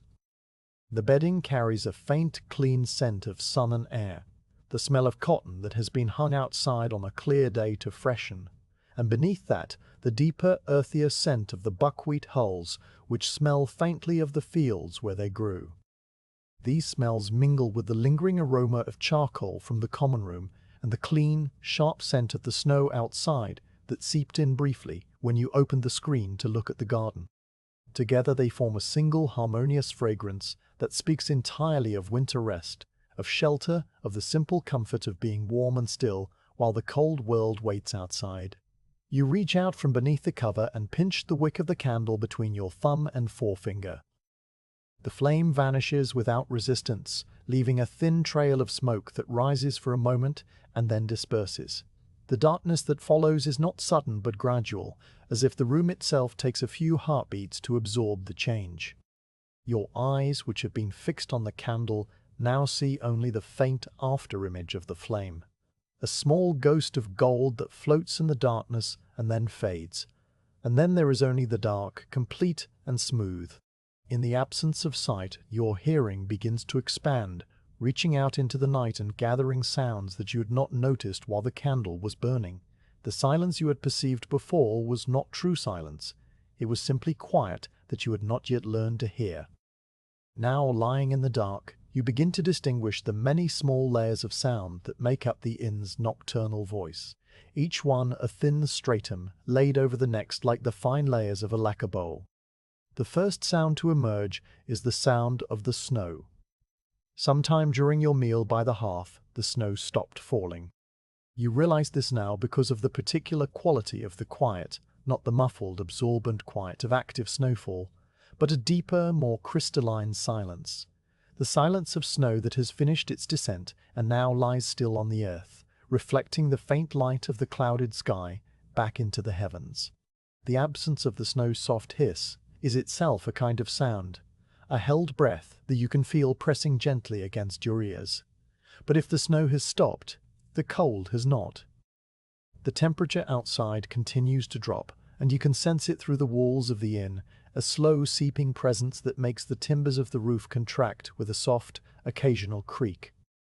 The sound is not loud. It is more like the settling of an old house into a slightly more comfortable position, a gentle, woody groan that lasts only a moment and then fades.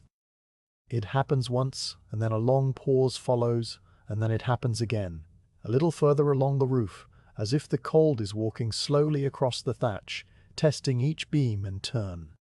Closer at hand, the sound of water dripping from the eaves begins to establish its rhythm. The snow that accumulated on the roof during the day has begun to melt ever so slightly, just a thin layer of it, warmed by the faint heat that escapes from the inn's interior through the thatch. The meltwater runs down the slope of the roof and gathers at the edge, where it forms slow, heavy drops that fall to the ground below. Each drop falls with a soft, distinct plink, a note that is clear and round and perfectly isolated from its neighbors. The intervals between the drops are irregular, stretching sometimes to 5 heartbeats, sometimes to 10, sometimes to only 2, and this irregularity makes the sound endlessly listenable, a quiet music without pattern or repetition. You lie still and let the dripping count out its slow random rhythm, and you feel your breathing begin to match its pace, not in timing, but in quality, your inhalations becoming as slow and deep as the gathering of each drop on the eave's edge. The air you breathe in is cool but not cold, the room having retained enough warmth from the evening's fire to stay comfortable, and the cover over you holds your body heat close, creating a small warm space between the futon and your skin. Beyond the dripping of the eaves, a new sound reaches you from somewhere deeper in the night. It is a faint, dry rustling, so distant and so soft that you might be imagining it, but it persists, and after a moment you identify it as the sound of a bamboo grove. There must be a stand of bamboo somewhere behind the inn, perhaps on the slope of the hill that rises beyond the garden. And even though the air is still, the tall, hollow stalks are responding to some movement of the cold air, a thermal current too subtle for your skin to feel. The bamboo stalks rub against one another with a sound like the slow closing of an old wooden chest, a creak that is deeper and hollower than the creaking of the roof, and the sound carries through the clear, still air with a surprising clarity. It happens only occasionally, once or twice a minute, but each time it comes, it is a small reminder of the living world outside, the world of plants and earth and cold night air that continues its quiet existence even as you lie warm and still. The bamboo grove falls silent, and in the pause that follows, you become aware of the deepest layer of the night's quiet, the utter absence of any human voice. There are no voices in the inn, no footsteps on the wooden floors, no coughs or murmurs from other rooms. If there are other guests staying here tonight, they are as silent as you are, each one wrapped in their own cocoon of sleep, each one listening to their own portion of the night. The old woman who served you must have retired to her own quarters at the back of the inn, and the inn itself seems to have entered a state of suspended animation, a deep communal rest that will last until the first grey light of dawn touches the paper screens. The silence is so complete that you can hear the faintest sound of your own body, the soft rush of your breath in your nostrils, the slow, steady beat of your heart, which you feel not so much as a sound, but as a gentle pulse in your chest and at your temples. These internal sounds are not distracting. They are grounding, a quiet confirmation that you are alive and present and at peace. You let your attention rest on your heartbeat for a while, counting its steady rhythm, and then you let that awareness drift away into the darkness as well. From somewhere far off, perhaps from a farmstead beyond the bamboo grove, a single dog barks. The sound is so distant that it arrives at your ears as a small, round note, softened by the miles of cold air and snow-blanketed fields. The bark is not alarmed or aggressive. It is the simple, declarative bark of a farm dog announcing its presence to the night, a sound so old and so familiar that it seems to belong to the landscape itself. The bark comes once, and then again after a long pause, and then there is silence once more. The dog has said what it needed to say, and the night has received it, and now the world returns to its deep, still rest. You shift slightly on the futon, turning onto your side, and the buckwheat hulls in the pillow rustle and resettle. The cover adjusts itself around your shoulders, and you pull it a little closer, feeling the soft cotton against your chin. The new position brings the shoji screen into the edge of your vision, and you can see that it is no longer perfectly dark. A faint, diffuse glow is now visible through the paper, a glow that is not the warm orange of the lantern, but a cooler, paler light. The light of the snow-covered ground reflecting whatever small radiance the night sky provides. The snow outside has become a faint, luminous presence, a soft grey-white rectangle that stands out against the darker walls of the room, and you watch it with half-closed eyes, feeling its pale light wash over you like a gentle tide. The dripping from the eaves continues its slow, irregular rhythm. The bamboo grove creaks once more, a long, slow sound that seems to stretch out across the cold air. The roof timbers settle with a soft, woody murmur. The night wraps around you like a second futon, heavy and kind, pressing down with a weight that is not oppressive but comforting, the weight of the winter darkness and the deep silence and the miles of snow that lie between you and the rest of the world. Your thoughts, which had been drifting in that pleasant, unfocused way, now become even looser, the edges of each thought blurring into the next, the distinctions between thinking and sensing and dreaming beginning to dissolve. You are aware of the pillow under your head, and then you are not. You are aware of the soft glow of the snow beyond the screen, and then you are not. The sounds of the night continue their quiet chorus, but they are no longer separate sounds. They have merged into a single continuous texture, a blanket of quiet that is no different from the darkness or the warmth or the gentle pull of sleep that is drawing you down into itself. Sleep comes not as a sudden event, but as a slow sinking, a gradual surrender of awareness that you barely notice as it happens.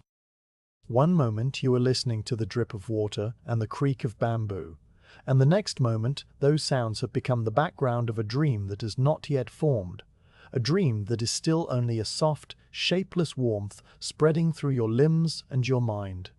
The winter night holds the inn in its silent hand, and the inn holds you, and you drift away into the deep, restful darkness where there is no road to walk and no cold to feel, only the quiet, enduring peace of a world at rest. The change that wakes you is not a sound, but a shift in the quality of the darkness, a subtle thinning of the black that tells your sleeping mind that dawn is somewhere near. You open your eyes without moving, without any transition between sleep and waking, and you find yourself looking at the same shoji screen that was the last thing you saw before sleep took you. But the screen is different now. The faint grey-white glow that had been just a suggestion when you closed your eyes has become a definite presence, a pale, cool light that presses through the paper with a soft insistence, illuminating the fibers of the paper and the thin wooden lattice that holds them. The light is the color of a pearl that has been dipped in mortar, a silvery grey with the faintest hint of blue, and it fills the room with a dim, even radiance that makes every object visible but soft, as if the room itself is still half dreaming. You lie still for a while, letting your body remain in the warmth of the futon while your mind slowly assembles the pieces of the new day. The air in the room is cold now, noticeably colder than when you fell asleep. The warmth from the evening's fire has long since dissipated, and the winter cold has seeped back into the corners and the walls and the very fibers of the tatami mats. But the cold is not unpleasant. It is a clean, dry cold that makes the air feel fresh and new, and inside your futon the warmth of your own body has created a small pocket of comfort that the cold cannot enter. Your breath, when you exhale through your nose, forms a faint, almost invisible mist that vanishes as quickly as it appears, and you watch it for a moment, fascinated by the tiny, silent evidence of the temperature. The sounds of the night have changed as well. The dripping from the eaves, which had counted out its slow, irregular rhythm through the long hours, has stopped entirely. The temperature must have dropped enough during the darkest part of the night to freeze the last of the meltwater, and now the eaves are silent, their burden of snow frozen solid. The bamboo grove that creaked occasionally in the distance is also silent, its tall stalks standing motionless in the still, cold air. The roof timbers have settled into their final positions for the night and no longer groan or shift. The inn around you is perfectly, completely still, and the quality of this stillness is different from the stillness of the night before. It is not the deep, heavy stillness of sleep, but a suspended stillness, a held-breath stillness, the stillness of a world that is about to wake but has not quite done so yet. You become aware gradually of a new sound, a sound so faint that it is almost not a sound at all, but rather a presence at the very edge of hearing. It is the sound of the snow-covered landscape outside the inn, a sound that is not made by any particular thing, but seems to emanate from the snow itself. It is a deep, low hum, so quiet that you might be imagining it, a hum that is the combined whisper of miles of white fields and frozen streams and snow-laden branches, all resting together under the pre-dawn sky. The sound is like the sound you hear when you hold a large seashell to your ear, except instead of the distant ocean, you hear the distant winter, vast and white and still. You do not rush to rise. There is no need. The inn is asleep and the road outside is empty, and the day ahead has no appointments or deadlines. So you lie still for a little longer, letting your body enjoy the last warmth of the futon, letting your mind drift in the peaceful, unfocused way it did before sleep came.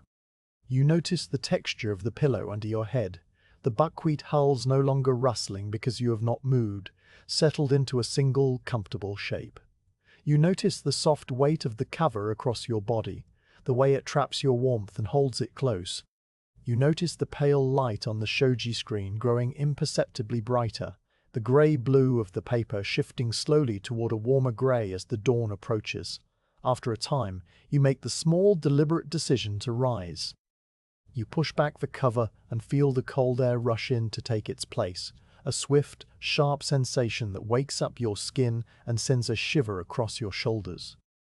But the shiver passes quickly, replaced by the natural alertness of a body that has rested well, and you sit up on the futon, the buckwheat hulls rustling one final time as you lift your head from the pillow. The room, seen from this new angle, is simple and bare.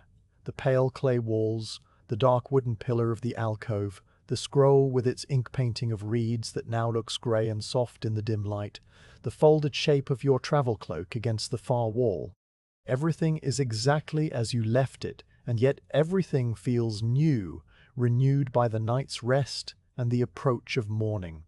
You rise to your feet, the tatami mats cool and firm beneath your bare soles, and you begin the quiet, methodical process of dressing for the road. First you fold the futon, lifting it from the floor and bending it into neat, even rectangles, the cotton fabric soft and cold against your hands. You set the folded futon against the wall near the alcove, and then you plump the pillow and set it on top. The bedding looks tidy and compact, as if it has never been used, and you feel a small, quiet satisfaction in leaving the room as you found it. Next, you turn to your clothing. Your kimono, which you had loosened for sleep, is adjusted and retied, the long cotton sash wrapped around your waist and knotted with the ease of long practice. The layers settle against your skin, cool at first, but quickly warming. Then the outer garment, the dark, sturdy cotton that has seen many miles of road, and finally, the straw travel cloak, still slightly damp in places from the snow of the evening before, but otherwise intact and ready. You lift the cloak and settle it over your shoulders, feeling its familiar weight, its faint, earthy smell of dry straw and cold air. The bundle, your furoshiki wrapping cloth, is retied and secured on your back, the knot snug against your chest, the weight balanced and comfortable. You slide open the shoji screen that leads to the narrow veranda at the back of the room, the same screen you opened last night to look at the tiny garden. The wood of the frame is cold under your fingers, and the screen moves with a soft, dry whisper in its groove. The cold air that spills in through the opening is sharp and immediate, making you draw a quick breath, but it is also wonderfully clean as water from a deep well, and it carries a faint, sweet scent of snow and pine and the distant promise of morning. You step out onto the veranda, your bare feet making a soft, hollow sound on the weathered wood. The garden before you is no larger than a few paces wide and a few paces deep, a miniature world contained by a low bamboo fence and the back wall of the inn. In the center, the single stone lantern you noticed last night stands with snow piled on its peaked cap, the snow rounded and smooth like a white hat. The bare willow at the far end, which last night was a dark tangle of thin branches, is now revealed as a graceful, delicate tree, its slender limbs etched with lines of white where the snow has clung.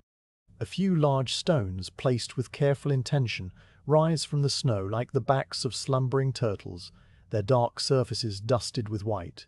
The snow on the ground is perfectly smooth, untouched by any footprint, and it glows with the same pale, pearly light that fills the sky. You stand there for a moment, breathing in the cold, clean air, feeling it wake up your lungs and clear the last traces of sleep from your mind. The sky above the garden is a uniform pale grey, the colour of a silver coin that has been rubbed smooth, and it is impossible to tell where the sun will rise because the cloud cover is complete and unbroken. The light is diffuse and shadowless, and it makes the garden look like a painting done entirely in shades of white and grey, with just the faintest touches of brown on the willow branches and the dark stones. The cold against your bare feet reminds you that you cannot stand here forever, and you turn and step back into the room, sliding the shoji screen closed behind you. The room seems darker after the brightness of the garden, but your eyes adjust quickly, and you gather the last of your belongings. At the door to the corridor, you pause and look back once more, checking that everything is in its proper place. The room is tidy, the futon folded, the scroll hanging straight in its alcove, the candle dish empty and clean. It is a room ready for the next traveller, whoever they may be. You slide open the screen to the corridor and step out into the inn. The corridor is dark and still, the paper screens along its length glowing faintly with that same pre-dawn light. The inn is silent, the old woman and any other guests still deep in their sleep, and you move with a quietness that is automatic, placing your feet carefully, letting the straw slippers make no more than the faintest whisper on the wooden floor. You pass the alcove with the scroll of the snow-covered pine branch, its inclines dark and confident in the dim light. You pass the closed screens of the common room, where the hearth has burned down to ash and the kettle has cooled. You reach the entrance area where you left your waragi the night before. You sit on the low step and begin the familiar task of tying on your sandals.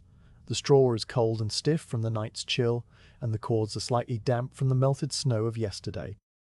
You work them carefully around your ankles, pulling the knots snug, feeling the familiar pressure of the cords against your skin. When both sandals are secure, you stand and adjust your cloak one final time, settling the bundle more firmly on your back, making sure your hat is straight and your swords are secure at your side. The entrance area smells faintly of cold earth and old straw, the smells of the road, and you feel a quiet readiness beginning to build in your chest.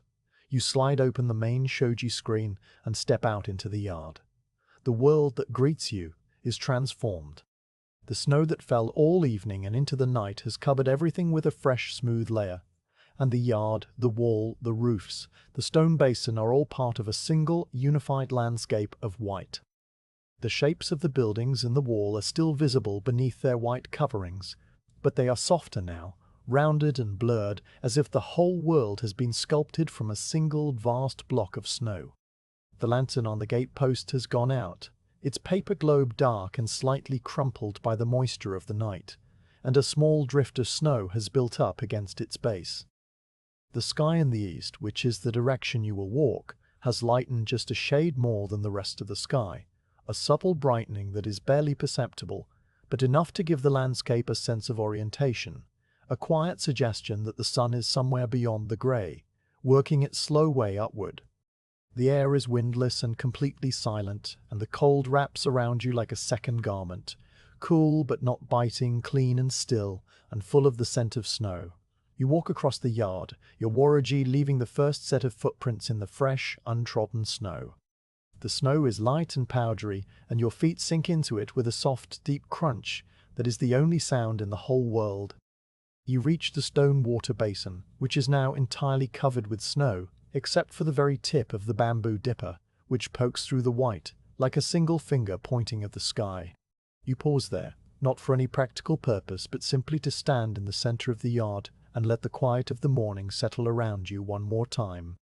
Then you walk to the well, a simple wooden frame with a bucket and a length of rope standing at the side of the yard near the storage shed.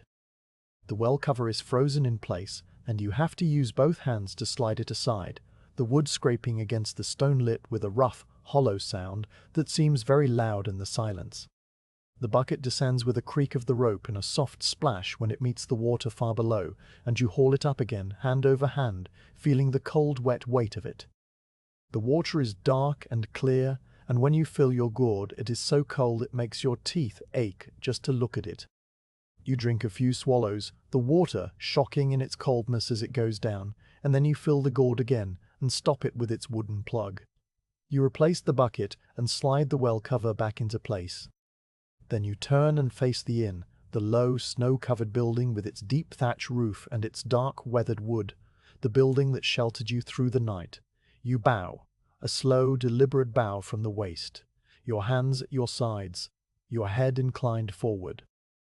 It is a bow of thanks, offered to the inn and the old woman who keeps it, to the hearth that warmed you, and the futon that held you, and the rice that filled you. The bow is also a farewell, a quiet acknowledgement that you will likely never see this place again, that the road carries you onward and does not bring you back. You straighten and turn toward the gate. The wooden doors are still open, as they were when you arrived, their iron hinges dark against the white snow. You walk through the gateway, your footprints crossing the drift that has built up against the doors, and you step back onto the road. Behind you, the inn settles into its quiet, snow-covered repose, and before you, the road stretches out into the pale, open country, waiting for your feet to carry you forward into the new day. The road beyond the inn stretches out into a landscape that has been smoothed and simplified by the long night's snowfall, all the sharp edges and hard corners of the world tucked away beneath a thick, even blanket of white. The open country you now walk through is a continuation of the same high plateau you crossed yesterday evening, but it feels different in the morning light, calmer perhaps, or simply more itself now that the darkness has withdrawn and left the land visible again. The sky overhead remains a uniform, pale grey, the same color it has been since the snow began yesterday afternoon, a color that seems to be the permanent condition of the winter heavens. The sun, somewhere above the cloud, has lightened the grey from the deep indigo of last night to the soft pearl grey of fall morning, but it has not broken through, and the light that falls on the snow is diffuse and gentle, casting no shadows and making no glare. You walk with the same steady pace you've kept since the beginning of your journey, a pace that has become so natural it feels less like an action and more like a state of being. Your body, rested and fed and warmed by the inn's hospitality, moves with a quiet ease that was not there yesterday. The stiffness that had begun to settle into your legs during the final miles before the lantern appeared has been washed away by sleep, and your muscles feel loose and ready, your joints smooth and cooperative. The straw cloak rustles softly with each step, a sound that has accompanied you for so many miles that it has become a kind of companion, a quiet voice that speaks only of movement and distance and the simple fact of travel. The road underfoot is entirely covered with fresh snow, the snowfall of the night having erased all traces of yesterday's passage. Your own footprints from the evening before are gone, filled in and smoothed over, and the fox tracks you saw on the rising ground are now buried beneath the new accumulation. The only marks on the pristine white surface are the ones you are making now, a single line of footprints that stretches back behind you toward the inn, each one a neat, dark hollow in the white, each one slowly filling with the fine, powdery snow that your passing stirs up. Ahead, the road is a smooth, unbroken band of white that curves gently across the plateau, and it is impossible to tell exactly where the road ends and the fields begin, so complete is the snow's transformation of the landscape. The fields on either side are the same rough grazing grounds you passed yesterday, but now they are utterly featureless, their tussocks and hollows and scattered stones all buried beneath the same even white. The snow has created a new geography, a geography of pure surface, where the only variations are the faint rolling swells of the underlying earth, gentle rises and falls that you feel more in your stride than you see with your eyes. Here and there, a few dry stalks of last year's grass poke through the snow, their pale brown tips trembling slightly in air that seems perfectly still, and these small signs of the world beneath are the only interruptions in the vast white expanse. The silence of the morning is even deeper than the silence of the night before. Last night there were sounds, the dripping of the eaves, the creaking of the bamboo, the distant bark of a farm dog, the settling of the roof timbers. This morning there is nothing. The air is so still that not a single snowflake falls, not a single breath of wind stirs the surface of the snow, not a single bird calls or insect hums. The world is frozen in a state of perfect crystalline quiet, and the only sound is the soft rhythmic crunch of your waraji on the snow, a sound that seems to belong more to the silence than to the world of noise, a sound that measures out the miles with a steady, patient cadence. You walk through this quiet for what feels like a long time, though you do not count the hours or the miles. The landscape changes so slowly that you are not aware of it changing, and yet when you look back after a while, the inn and its cluster of buildings have vanished behind the gentle swells of the plateau, and when you look ahead, the low hills that were distant smudges on the horizon are now closer, their shapes more defined. They are not high hills, just a gentle rise of the land, their slopes covered with the dark shapes of trees that stand together in small, scattered groves. The road is leading you toward them, following a route laid out long ago by travelers who knew the easiest grades and the firmest ground, and you let it carry you forward with no more effort than it takes to keep one foot moving after the other. After a while, the road begins to descend slightly, a long, gentle slope that leads down from the plateau into a broad, shallow valley. The descent is so gradual that it does not quicken your pace or require any adjustment of your stride, but you feel it in the subtle shift of your weight and the way the horizon line changes in relation to your eye level. The valley floor is wider than the valley you crossed yesterday, a broad, open bowl of white that stretches out to the base of the hills, and the road runs straight across it, a single dark line drawn with a steady hand. As you descend into the valley, you begin to notice a change in the snow underfoot. The powder that was so light and dry on the plateau becomes slightly denser here, slightly wetter, and your footprints are more defined, the edges crisper. The air, too, feels different, still cold, but with a faint, almost imperceptible warmth that speaks of the lower elevation and the shelter of the surrounding hills. The scent of the air changes as well, acquiring a faint, woody note that might be the smell of the trees on the hillsides, or might be the smell of wood smoke from some distant, unseen farmhouse. Whatever its source, the scent is pleasant, a small variation in the otherwise uniform freshness of the winter air. The valley floor passes beneath your feet with the same slow, steady rhythm, and the hills draw gradually closer. The trees on their slopes become more distinct, their bare branches forming dark, intricate patterns against the pale grey sky.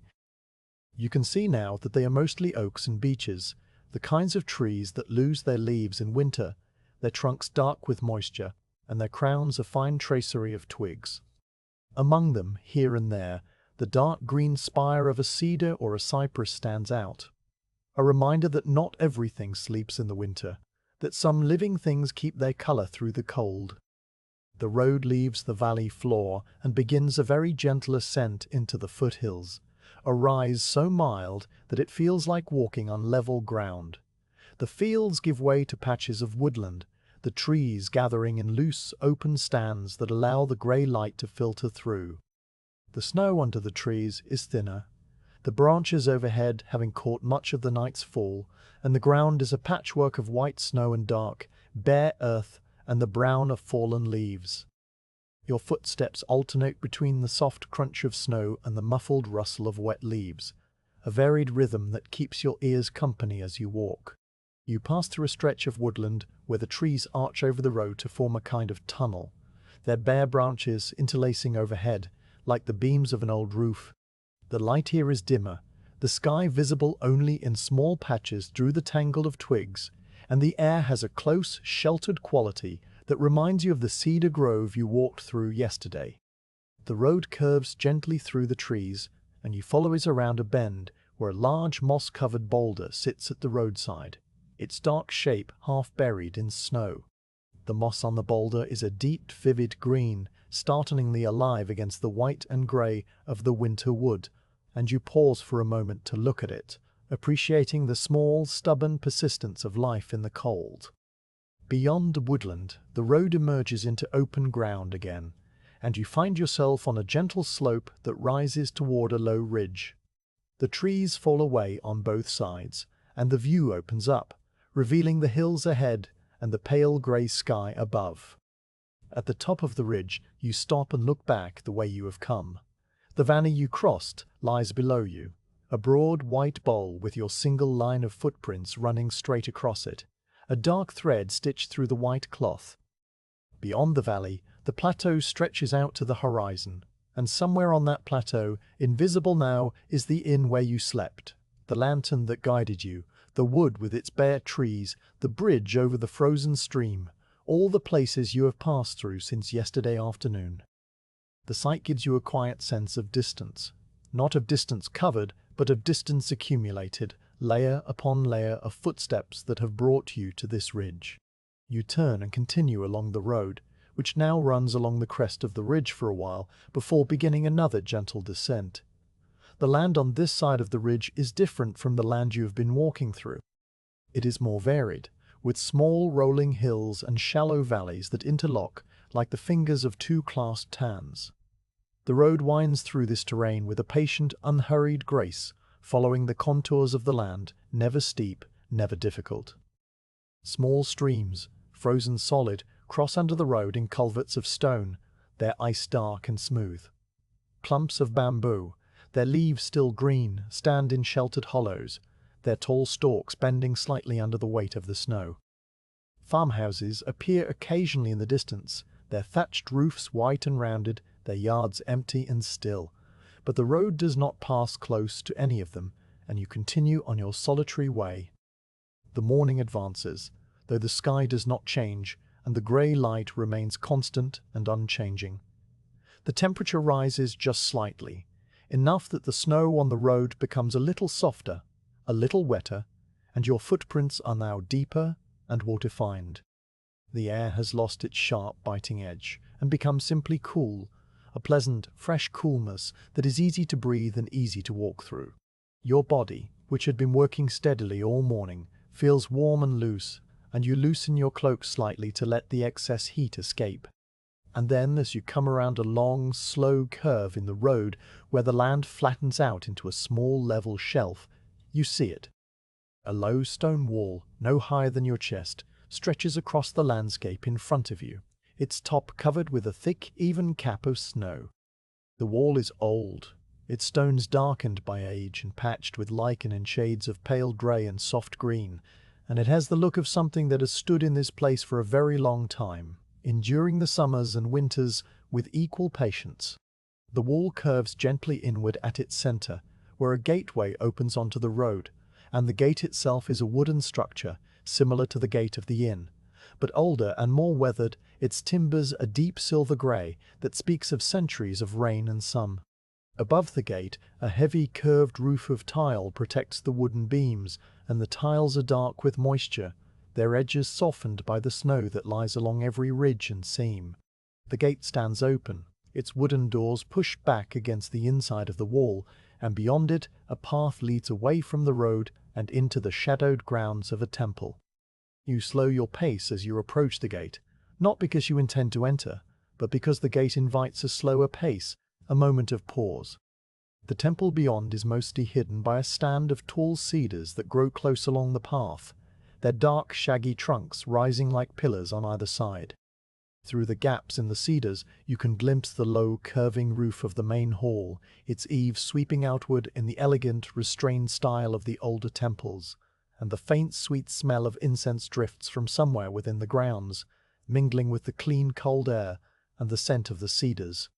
The incense is a quiet, unobtrusive presence, a smell that seems to belong to the silence as much as the snow does. You do not enter the temple grounds. Your road continues past the gate, skirting along the outside of the wall, and you are content to follow it. But as you draw level with the gateway, you notice something that makes you stop, a simple wooden bench placed against the inside of the wall where a large cypress tree spreads its dark green branches overhead, creating a natural shelter from the snow. The bench is plain, just a single plank of wood supported by 2 stone blocks, but it is positioned with a quiet thoughtfulness, a place for travelers or pilgrims or simply anyone who needs to rest for a moment before continuing on their way.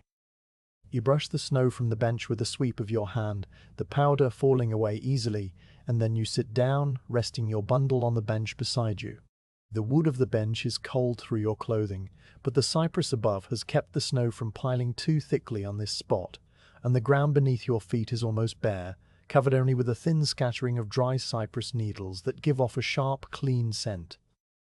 The wall at your back blocks what little wind there is, and the bench feels sheltered and calm, a small pocket of stillness within the larger stillness of the winter day. You sit and let your body relax after the long morning of walking. Your legs, which have carried you so many miles, are grateful for the rest, and you stretch them out in front of you, feeling the muscles loosen and the tiredness begin to seep away. The bundle on the bench beside you sits like a quiet companion, its shape familiar and unremarkable. Your hat, which you have worn since yesterday afternoon, you now remove and set on your lap, feeling the cool air on your forehead and the back of your neck. The relief is pleasant, a small private comfort. From where you sit, you can see the temple path leading away through the cedars, its surface swept clean of snow by the monks or the groundskeepers. The path is a pale sandy grey, and it disappears around a curve where a large stone lantern stands, its peaked cap also swept clean, its hollow chamber holding a small unlit candle. Beyond the lantern, the roof of the main hall rises in a dark, graceful curve, its tiles glistening faintly with moisture. The hall is silent, its doors closed, its interior hidden, but the faint drift of incense continues to reach you, a smell that is at once sweet and smoky, ancient and comforting. You do not wonder about the temple or its history, or the monks who lived there. Such thoughts would require an energy you do not have, an energy that the winter day has gently drawn out of you and replaced with a deep, quiet calm. Instead, you simply sit and let your eyes rest on the scene before you, the dark cedars, the pale path, the stone lantern, the curved roof, the grey sky, the white snow.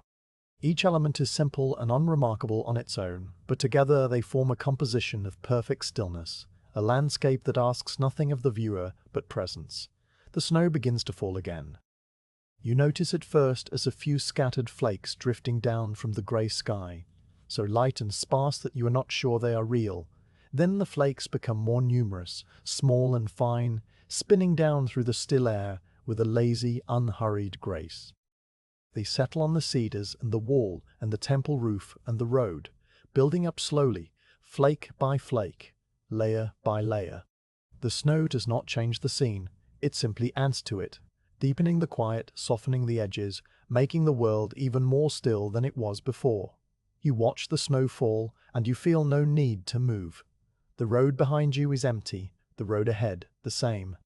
The bench is comfortable, the cypress shelters you, and the temple grounds breathe their ancient, patient peace into the air around you. There is no destination calling you, no duty pulling you onward. There is only this moment, this bench, this snow, this quiet. You sit and let the winter day settle around you, and the long walk becomes a long rest, a rest that has no beginning and no end, only the slow, steady fall of the snow and the deep, enduring peace of a world at rest.